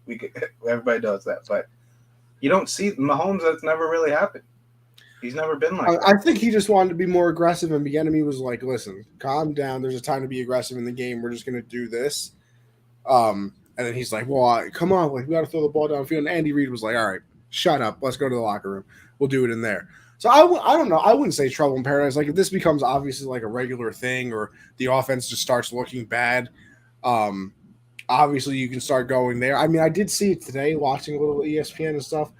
I I don't know if it was Dan Orlovsky, possibly, or somebody else. I can't fully remember. But they said like this was the first game that they noticed Tyreek Hill not being there. Yeah, Because it the was Colts, obvious. because the Colts like to play a lot of like cover three, and they showed plays last year where teams would play cover three against them, and they would throw Tyreek a crossing route. He would take it 70 yards for a touchdown. Like you couldn't do that last game. Mm-hmm. So that was like the first time I feel like they really missed him. But that's the other thing. Like I feel like it's also helped them because he's not there. That like Mahomes like has to go to other people. But there are going to be moments you miss. Like nobody has Tyreek Hill's speed, Yeah. and I know that they're still missing Shaq Leonard, but that Colts defense like is good. Yeah. Like they have a good. Gilmore's there. Kenny Moore got his contract. Obviously, they have DeForest Buckner. When you get Shaq back, like that's a potential top 5 defense. So like, let's not also act like that they all of a sudden just lost to some bum defense. Like the Colts have been playing terrible the first 2 weeks of the season. Obviously, like they were 0-2 or 0-1-1, I should say. But like the defense is still pretty solid. They just, I mean, and honestly, even in that game, can't really do anything on offense. So I wouldn't say trouble in paradise, but it's something like that's where like you keep peeking in the corner of your eye. Like that weird couple that barks at each other in the lunchroom. You're like, I'm not really watching you, but kind of weird, so I'm gonna keep an eye out. Let's see. Chargers. Listen, I was so in on the Chargers. Like I had them being Jesus reincarnated, basically. I had him going to Super Bowl. Yeah, Justin Herbert with fractured rib cartilage. Rashawn Slater's now out for the year with a torn pec, something like that. Joey Bosa's week to week with a pretty severe, I'm pretty sure he said, hamstring injury. Keenan Allen has played a half during the season. J.C. Jackson's played 1 game. Joshua Palmer, I think, is out for the year now. I saw that earlier. What else? Anything? Did I miss anything? I think the game against the Chiefs, their center got hurt. I don't know if he played yesterday, but I know that their center got hurt. Corey Linsley, is that there? Yeah. Damn, he's great too. He's great. Unbelievable. Might be the best center in the league besides him and Jason Kelsey. Mm-hmm. So unlucky ain't even the word. This is the price. Thanos when he does a snap, like what did it cost? Yeah. What did it cost to see a full season of Derwin James healthy? Everything else. He's gonna. That's all you can watch. You're watching Chase Daniel hand the ball off to Josh Kelly the rest of the year. Josh, here's my other thing though that almost makes me say that they deserve this, and I'm not saying that they actually do. Can you please, and I will take anybody's explanation, anybody, as to why your franchise going to be soon $50 million quarterback potentially. Quarterback was in the game who, like we said, fractured rib cartilage in a 38-10 game in the fourth quarter. Why is he still in the game? And I think they threw 88% passes. I don't think it's crazy to say Brandon Staley might be a psychopath. I don't think he's a good coach. Really? You're out on him? I was kind of out on him last year because of that Raiders game. I think he's super. And listen, I know everybody will get into the analytics argument. He's very much that. But he is. And I don't want to get into that whole argument again, but like, why are you going for it on the 32 of your own like your own 32 in a game you have to win to go to the playoffs. Why? Like, for what? Yeah, I mean, I don't know. I think I'm with you there. Like I'm not that whole analytics wins games and all that. Like, oh, we got a better percent chance to get this fourth down than anything. But I don't know. I don't think he's a bad coach. I just that he has some qualities that will not allow you to win a lot of games that you should, and we've seen that already. And I think there's no reason Chase Daniel should have been in to start the second half probably. Just to be like, hey, this offense, we're not moving the ball anyway. We're not doing anything anyway. Let's get our guy out so we don't lose him for the rest of the year with, 8 broken ribs. So I don't know. I don't think anyone can give I don't even think Brandon Staley could give a real answer to why Herbert was still in there. And like, I understand you're losing, so you have to pass. So I guess that answers why they passed 88% of the time.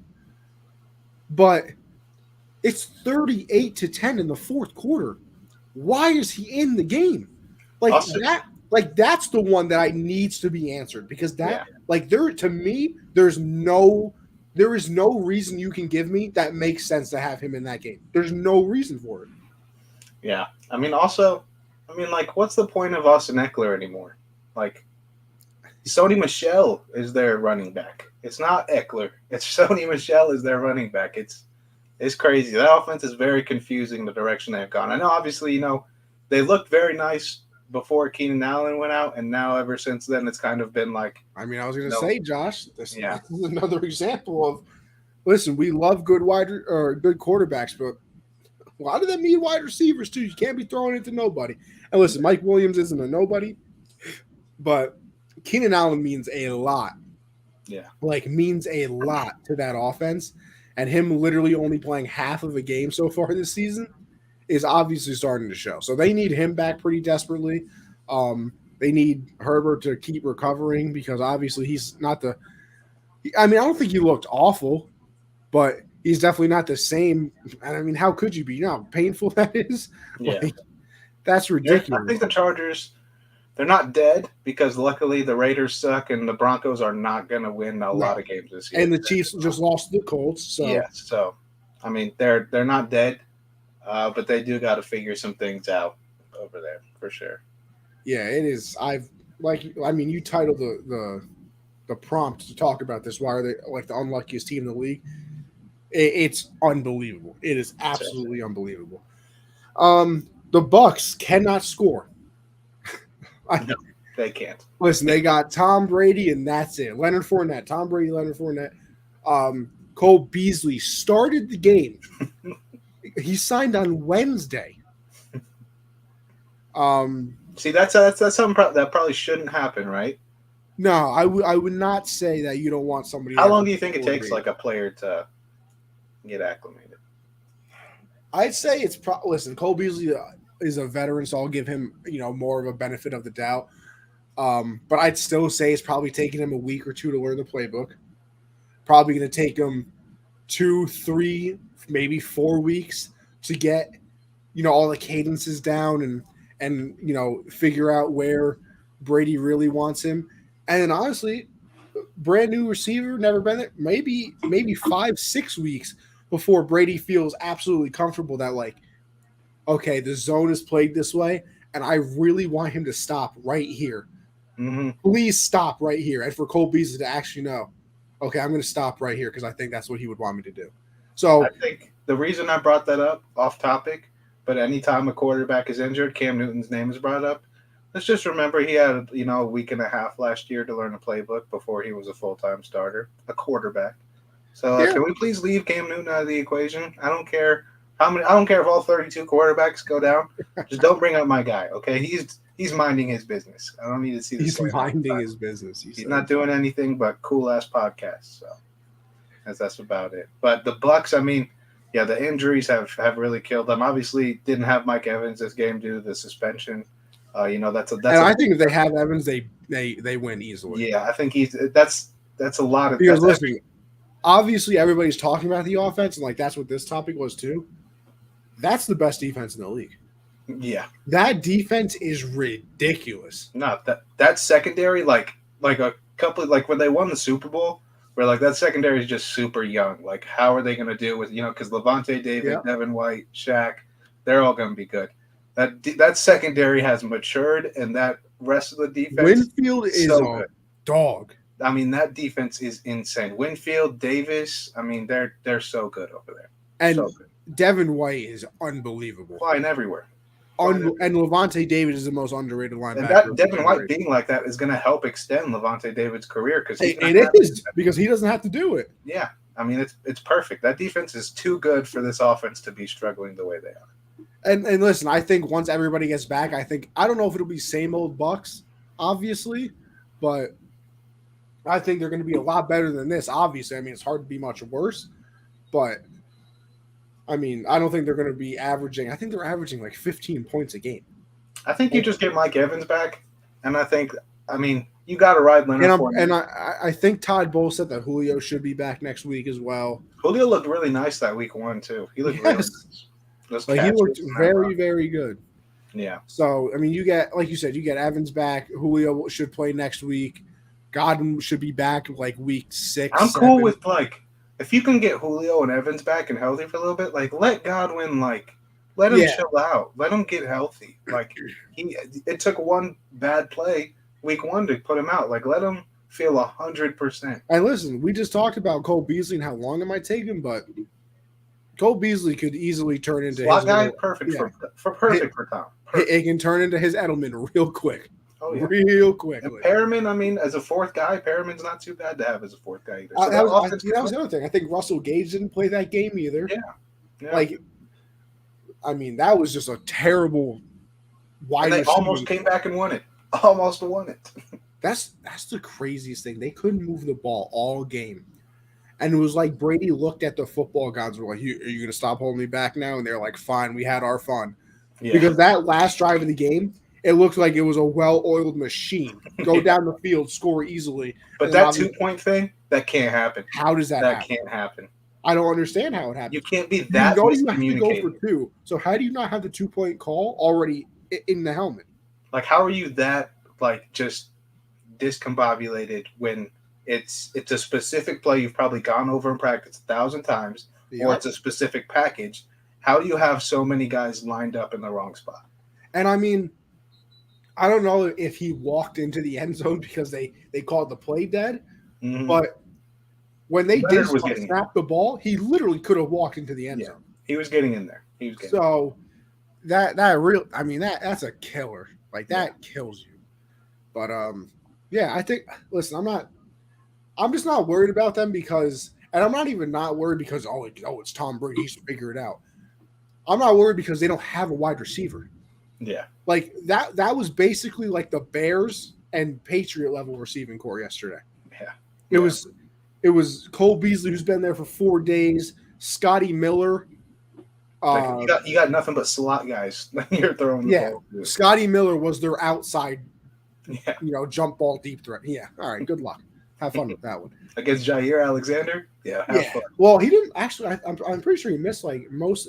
Really? I think he missed from the first 10 minutes of the game on because he hurt his hamstring. Oh damn! I didn't see that. Oh yeah. So that's another injury that everybody's dealing with. We talked about this a little bit, so we won't spend too much time on it. Jimmy G does his best, little Dan Orlovsky impression. In one of the worst Sunday night football games maybe of all time, 11-10. Broncos cannot do anything on offense. And then shocker, though, when they had to go down and score and Russ took over the game, basically calling the plays for himself, looked pretty good. So I don't know if I would exactly say that Russ is bad. I think that coaching staff might be the worst in the league. Yeah, I think Nathaniel Hackett is trash. Yeah, he looks very bad at football. There's no reason there's no reason Russ should have to panic in the pocket every time when he's got Cortland Sutton and Jerry Jeudy. One of them should be able to find a way to get open. And I'm tired of seeing Jerry Jeudy run the same 3 routes the entire game. It's either 7-yard out, a crosser, or he's going deep. And every single time Cortland Sutton is one-on-one and it's not sagged off coverage, Russ doesn't even look for anything else. He just throws it up. Like I'm glad he tried that against Seattle because I needed a touchdown, didn't get it. But like it's okay to not throw Cortland a jump ball. It is okay to not do it. I mean, it's Yeah, crazy how bad that offense has looked through 3 weeks. It is crazy. and I mean, as bad as they looked, 49ers looked even worse. So, I mean, I don't know what to really say about them. Maybe Mike McDaniels was the real key, not Kyle Shanahan, because It's looking like the Mike McDaniel's best coach in the league right now. Like he's a yeah, genius. like they can't even run the ball. Since when could the 49ers not run the ball good? Yeah, That's I mean all they do. it was very ugly for them too. Ayuk, that first drive, I mean, or whatever drive they scored with Ayuk, that was a okay drive, but I don't know. It's both teams are going to struggle all season with offense if they keep that up. I don't know. Kyle Shanahan's kind of washed. He's not this offensive guru he was before. Yeah, not even that offensive guru he was last year, apparently. And also, I mean, I thought the 49ers had a chance to win that game too. After the safety and everything, and then they get the ball back and with like a minute something left. And then that I thought like when I think Wilson fumbled the game away. I thought they were going to get in field goal range. I really did. I thought they were getting ready to move the ball pretty well, just because like the Broncos sent like 8, like on the first play of the game, first play of that drive. So you knew they were bringing pressure. It opened up things downfield. So I thought they'd have a chance, but just a good play by the defense to force that fumble. Yes, it was. And our final big topic before we get into some of our little, things like QB of the week and stuff like that.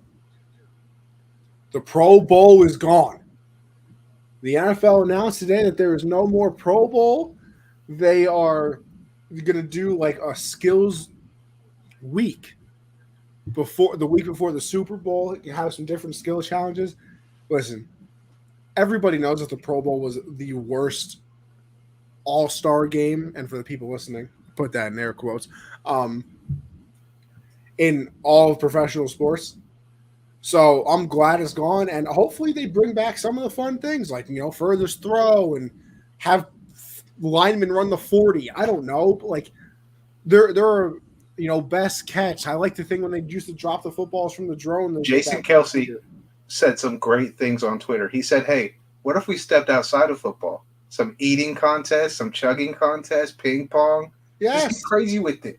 Who Have cares? the linemen do a hot dog eating contest like it's Joey Chestnut." Jason Kelsey said he ate 65 wings in 14 minutes. Really? But he said he lost to a girl that ate 365. Like, I was like, you're lying. I didn't look it up, but that's probably a good watch. 5? I honestly believe that, though. But I think they should go outside of football. Like, that'd be fun. Like, yes, you can still do like a 40-yard dash, do the quarterback drill challenge or whatever. But throw some things in there that people actually want to watch. Like you got rid of the game. Good. You did step 1. But then you put another game in there. No one wants to watch flag football. If it was 7-on-7, I'd be like, okay, that's kind of fun. Devontae versus Jalen Ramsey for a bunch of jump balls. That'd be cool. I'm watching that. Yeah, but no flag football, like we're just going to see Tyreek catch the ball the whole game. That's all it's going to be. I don't know. It's a good step. It's a good step. We'll say that. Step in the right direction for sure. All right. With all of that, those were the kind of the big stories of the week. So we'll go into our little stuff here. Josh, you have a QB of the week? I do. Not too much. I mean, there were some good games from quarterbacks, obviously, what Lamar did, but I can't give it to Lamar every week, unfortunately.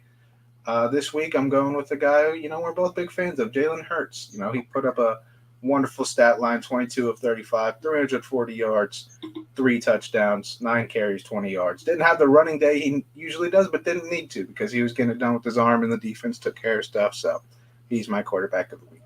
I believe I actually took Lamar last week. So, hey, that's growth right there. Yeah. This week, we're going to take Joe Burrow. A calm game, sort of. 275, 3 touchdowns. Josh only got sacked 2 times. He was still running for his life a bit, though. Only sacked twice, though. So at least, maybe the medical expenses won't be as much at the end of the season as they normally would be. But yeah, why not? Show some love to Joey B. Big Joey B guy. Oh, yeah. My player of the week. Yeah, I brought him up earlier. When you combine Justin Jefferson, Tyreek Hill, Aaron Jones, Joe Mixon, Darren Waller, and DJ Moore, They combined for as many fantasy points this guy Matt Collins put up this week. Yeah, 8 catches, 158 yards, the touchdown that set him up for a chance to tie the game. It came out of nowhere, He obviously no one was talking about it because we were like, oh, they got Devontae Adams, paid Hunter Renfrow, paid Darren Waller, Derek Carr got paid. That four duo trio quadro? Would that be the word? I don't believe so. Quartet? Is that it? Hey, that sounds are good. That does sound good. All right, I'll call it quartet. And then Matt Collins like, what about me, bro? Like I'm out here too. So he had a monster week. He's my player of the week. I'm going to go with somebody I talked about earlier, somebody I traded away, James Robinson. Like I said, 100 yards, a touchdown. Also had 3 catches for only for 16 yards, but still showing what he can do in the passing game. Believe he tore his Achilles last year? He did. Doesn't look like it. No, it does not look like it. Looks very good to start the season. So happy for him. Happy for him. I'm sure. Josh, this is kind of your segment it's turned into because I just kind of never forget or never remember to do it. Winners and losers. Yeah, Jag fans are winners this week because, you may not make the playoffs. You may not have a deep playoff run this year, but this team has shown that they are on the right track. You're past the Urban Meyer era finally. Trevor Lawrence is turning into that guy you drafted number 1 overall. So you guys are winners because that offense is really moving. And, you are always going to have overpaid Christian Kirk, but he is producing for them. So they are definitely winners. Connie going back to us, pat on the back. Jalen Hurts believers are all winners. We're looking great. It's going good so far, guys. Looking great. We do not look wrong yet. And the Colts are winners. You're not completely dead. You get the win against Kansas City. Huge win because that division is a mess. So you are still alive. The Jags are running that division right now, though. Who would have thought? Loser. Well, do you have any winners? I mean, no, not besides the Jags, man. Listen, it could be the time you might have turned things around. Oh yeah, Duval, baby. No more Clown Town. Yeah, no more Clown Town. Losers. Okay, not Panthers fans. We're not losers because we believe in Matt Rule. So I want to see some positivity out of you, Josh. I'm sick of the negativity. Yeah, we're not losers. We actually won this week. CMC looked like CMC running the ball, which was very nice to see. So we're not losers. I had us as losers, but we are not losers. Josh McDaniels, big stinking loser, though. He's trash. He's just trash. Yeah. Jimmy G, because your career is forever tied with Dan Orlovsky now. So congratulations. You're a loser. This is a great point. It's so tough, though, that was Dan Orlovsky's first career game, too. Was it really? His first game is Jared Allen screaming in his face in the back of the end zone. I didn't even know that was his first game. Very tough. Very tough. It was crazy how quick the commentator was, too. He steps up the back of the end zone. You saw Dan Orlovsky do that. Like, Dan was like, come on, bro. Like, see, I'm almost upset that I was on Xbox during the game because I didn't hear. I heard that somebody did say that it was said, but I didn't actually hear the call. I'm going to have to go back and listen to it. It was probably Dan was probably the 4th word out of his mouth. Like, it was so quick. Talk about never being able to escape something. No, he can't. Yeah, I mean, it's just never going to happen. No. Tough. All right. Let's see. What do we got next? Together we pray. I mean, Josh, I might have to put the whole goddamn Chargers team on. I was putting Chargers fans in there. So, I mean, Chargers fans. Everything. We'll go with Chargers. We'll go with Chargers organization. Yeah, everything Chargers related. Prayers got to be there. Tough. It's just unfair, I mean, it's just very unlucky and unfair. Such a good season heading into this. You get all those weapons. You get Khalil Mack. You get J.C. Jackson. You're expecting a big season, and so far it's pretty bad. Yeah, it's certainly not what you want. It is not what you want at all. Put some respect on my name. You have anybody? I don't this week. I don't either this week. I don't. Okay. So then we move on to our favorite segment, our little Josh, why don't you tell the people how we did picks last week, and then we can go into our week 4 predictions. Then we get out of here.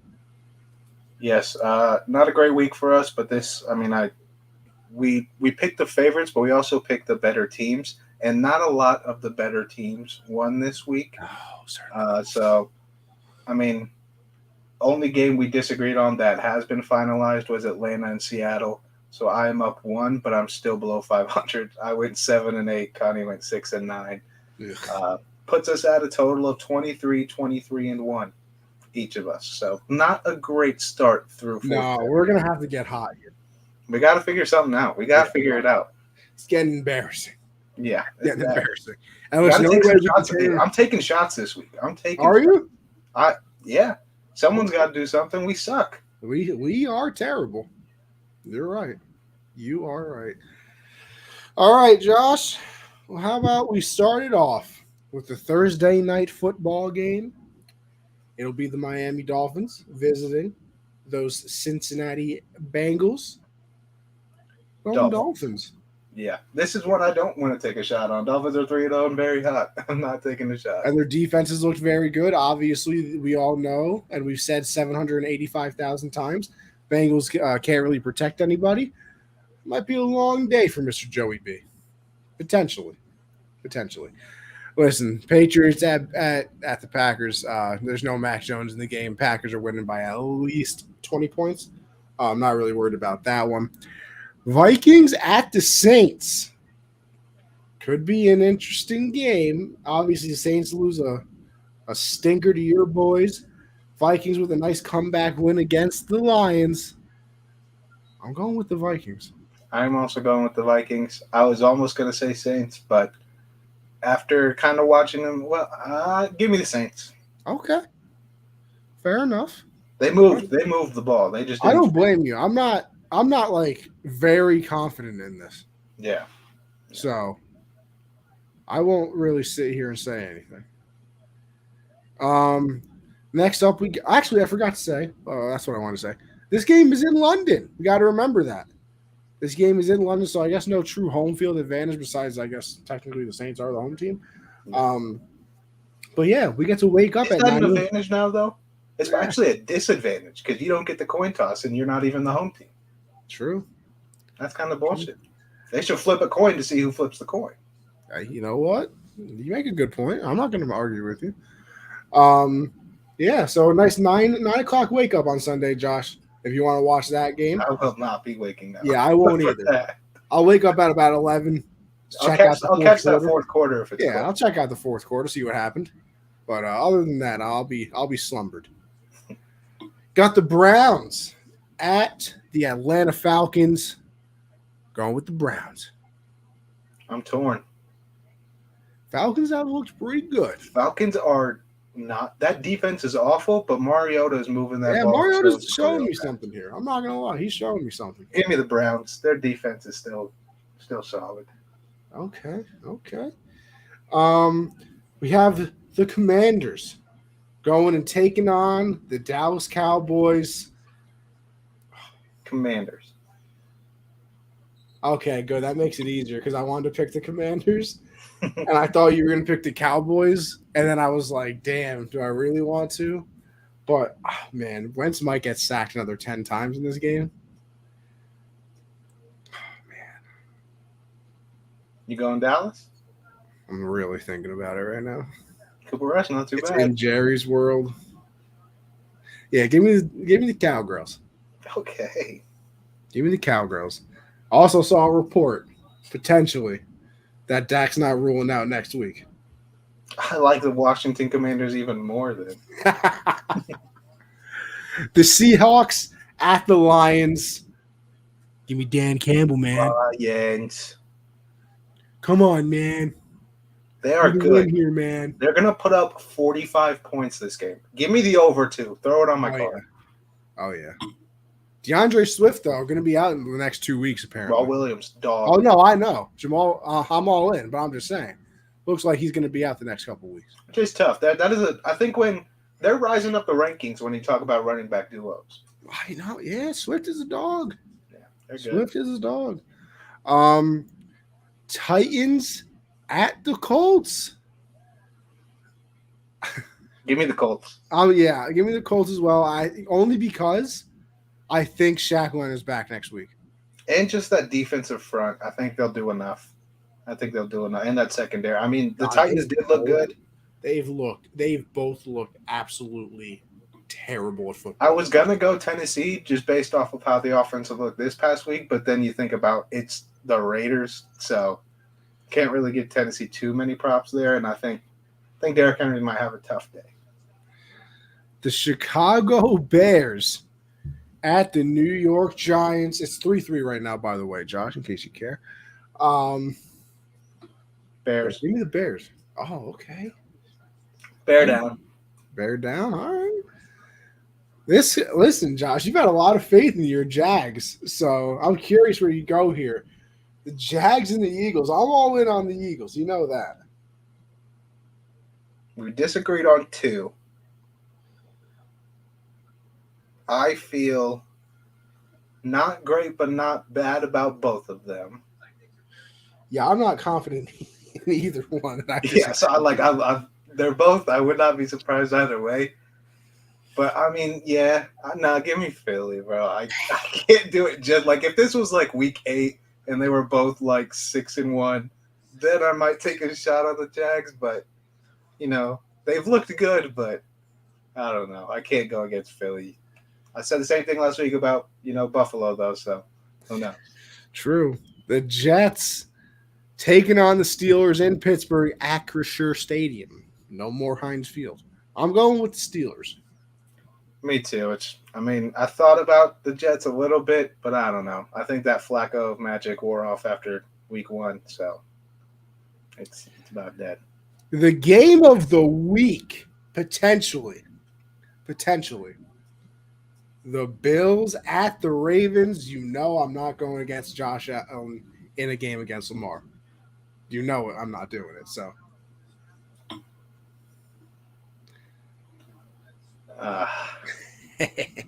We got any injury updates?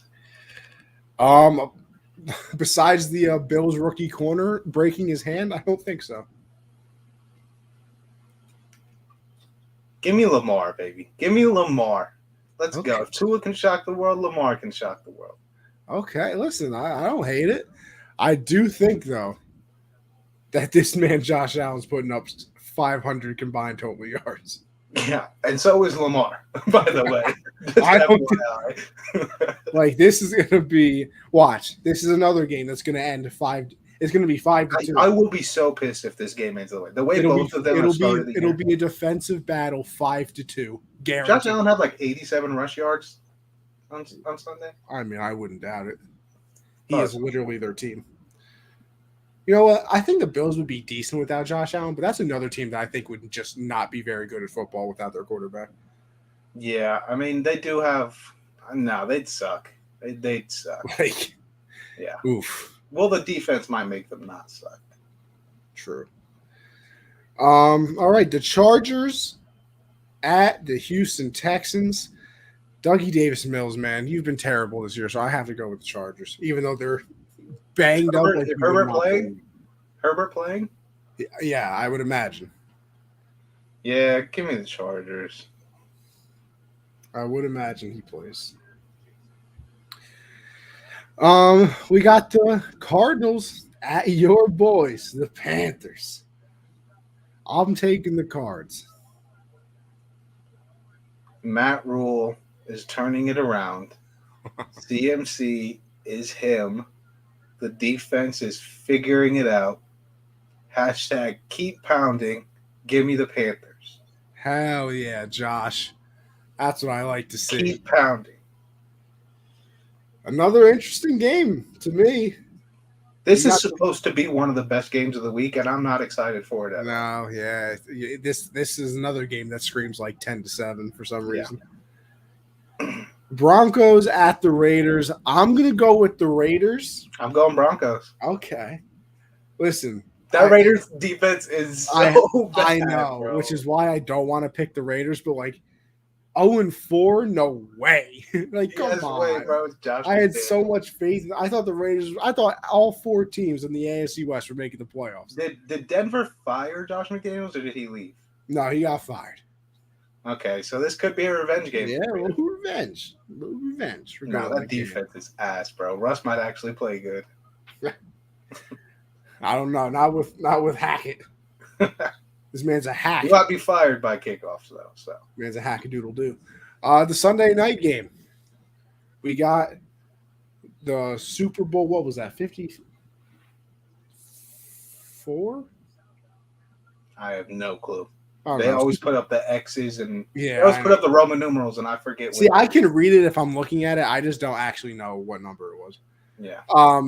Well, Super Bowl 50 was the Panthers. Yeah. Why you gotta say? Why is that the one you had to go back to? Because that's what I can remember it being 50. Because I was so mad. I wanted the Patriots to make the Super Bowl that year so badly because it was the 50th one. Like I'm weird. I can tell you, I did not have a great time at the. 50th. So what? It was the Panthers, then the Patriots won 51. Then I think they lost to the Eagles in 52. 53, they beat the Rams. Then Kansas City won. So then Tampa won. Then Tampa won at 55. And this was just 56. So this will be 57. So it's a Super Bowl 55. Okay, so wait. This will be 55. I mean, you know what I'm gonna do, Josh? Watch this. Super Bowl 55. All right. Well, look at that. I was right. Super Bowl 55 rematch. I'm going with the Bucs. See, I was telling myself I was going to go opposite whatever you did, but that was me planning on you taking Kansas City.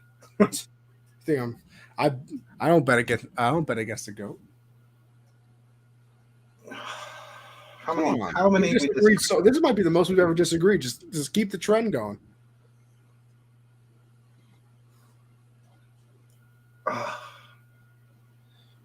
For the people, I'm probably going to take like 4 games behind. No, I think. Watch. You know what? How many games have we disagreed on? 4.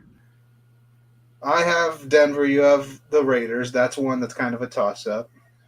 I have Matt Rule. You have Kyler Murray. Not. Shouldn't be a toss-up, but I got Lamar. You got Josh Allen. Could see it going either way. So that's 3.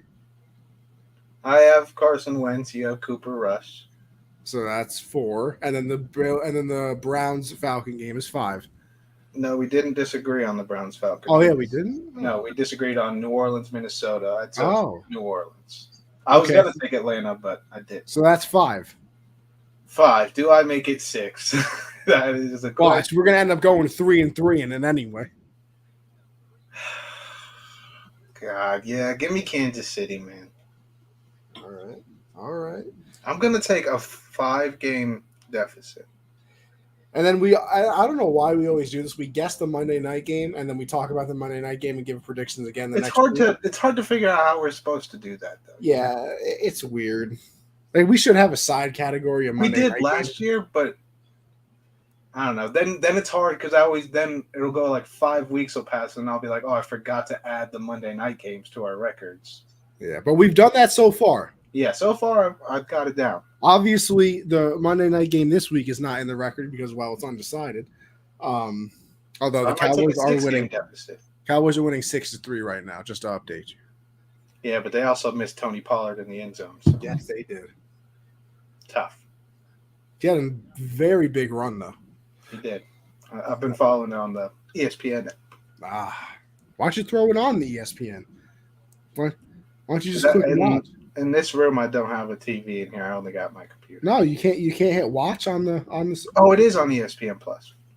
Yeah, but I don't want to watch it on my phone. I'm doing a show right now. I mean, I'm switching back and forth between the Yankee game and the Monday Night Football game.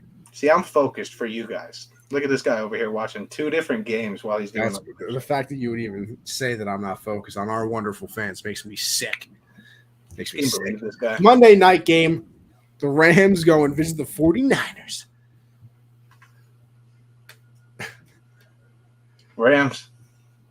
I want to take the 49ers so bad. And I would not blame you at all. But they sucked. But that defense is solid. And the Rams kind of suck right now. Yeah, like the Rams don't look good. But I think Mike McDaniels might have been the secret sauce. He might have. I think he was the secret sauce. I'm going with the Rams. They exercised their demons of not being able to beat the 49ers in the playoffs. They had gone 6 straight games without beating them. But I'm going.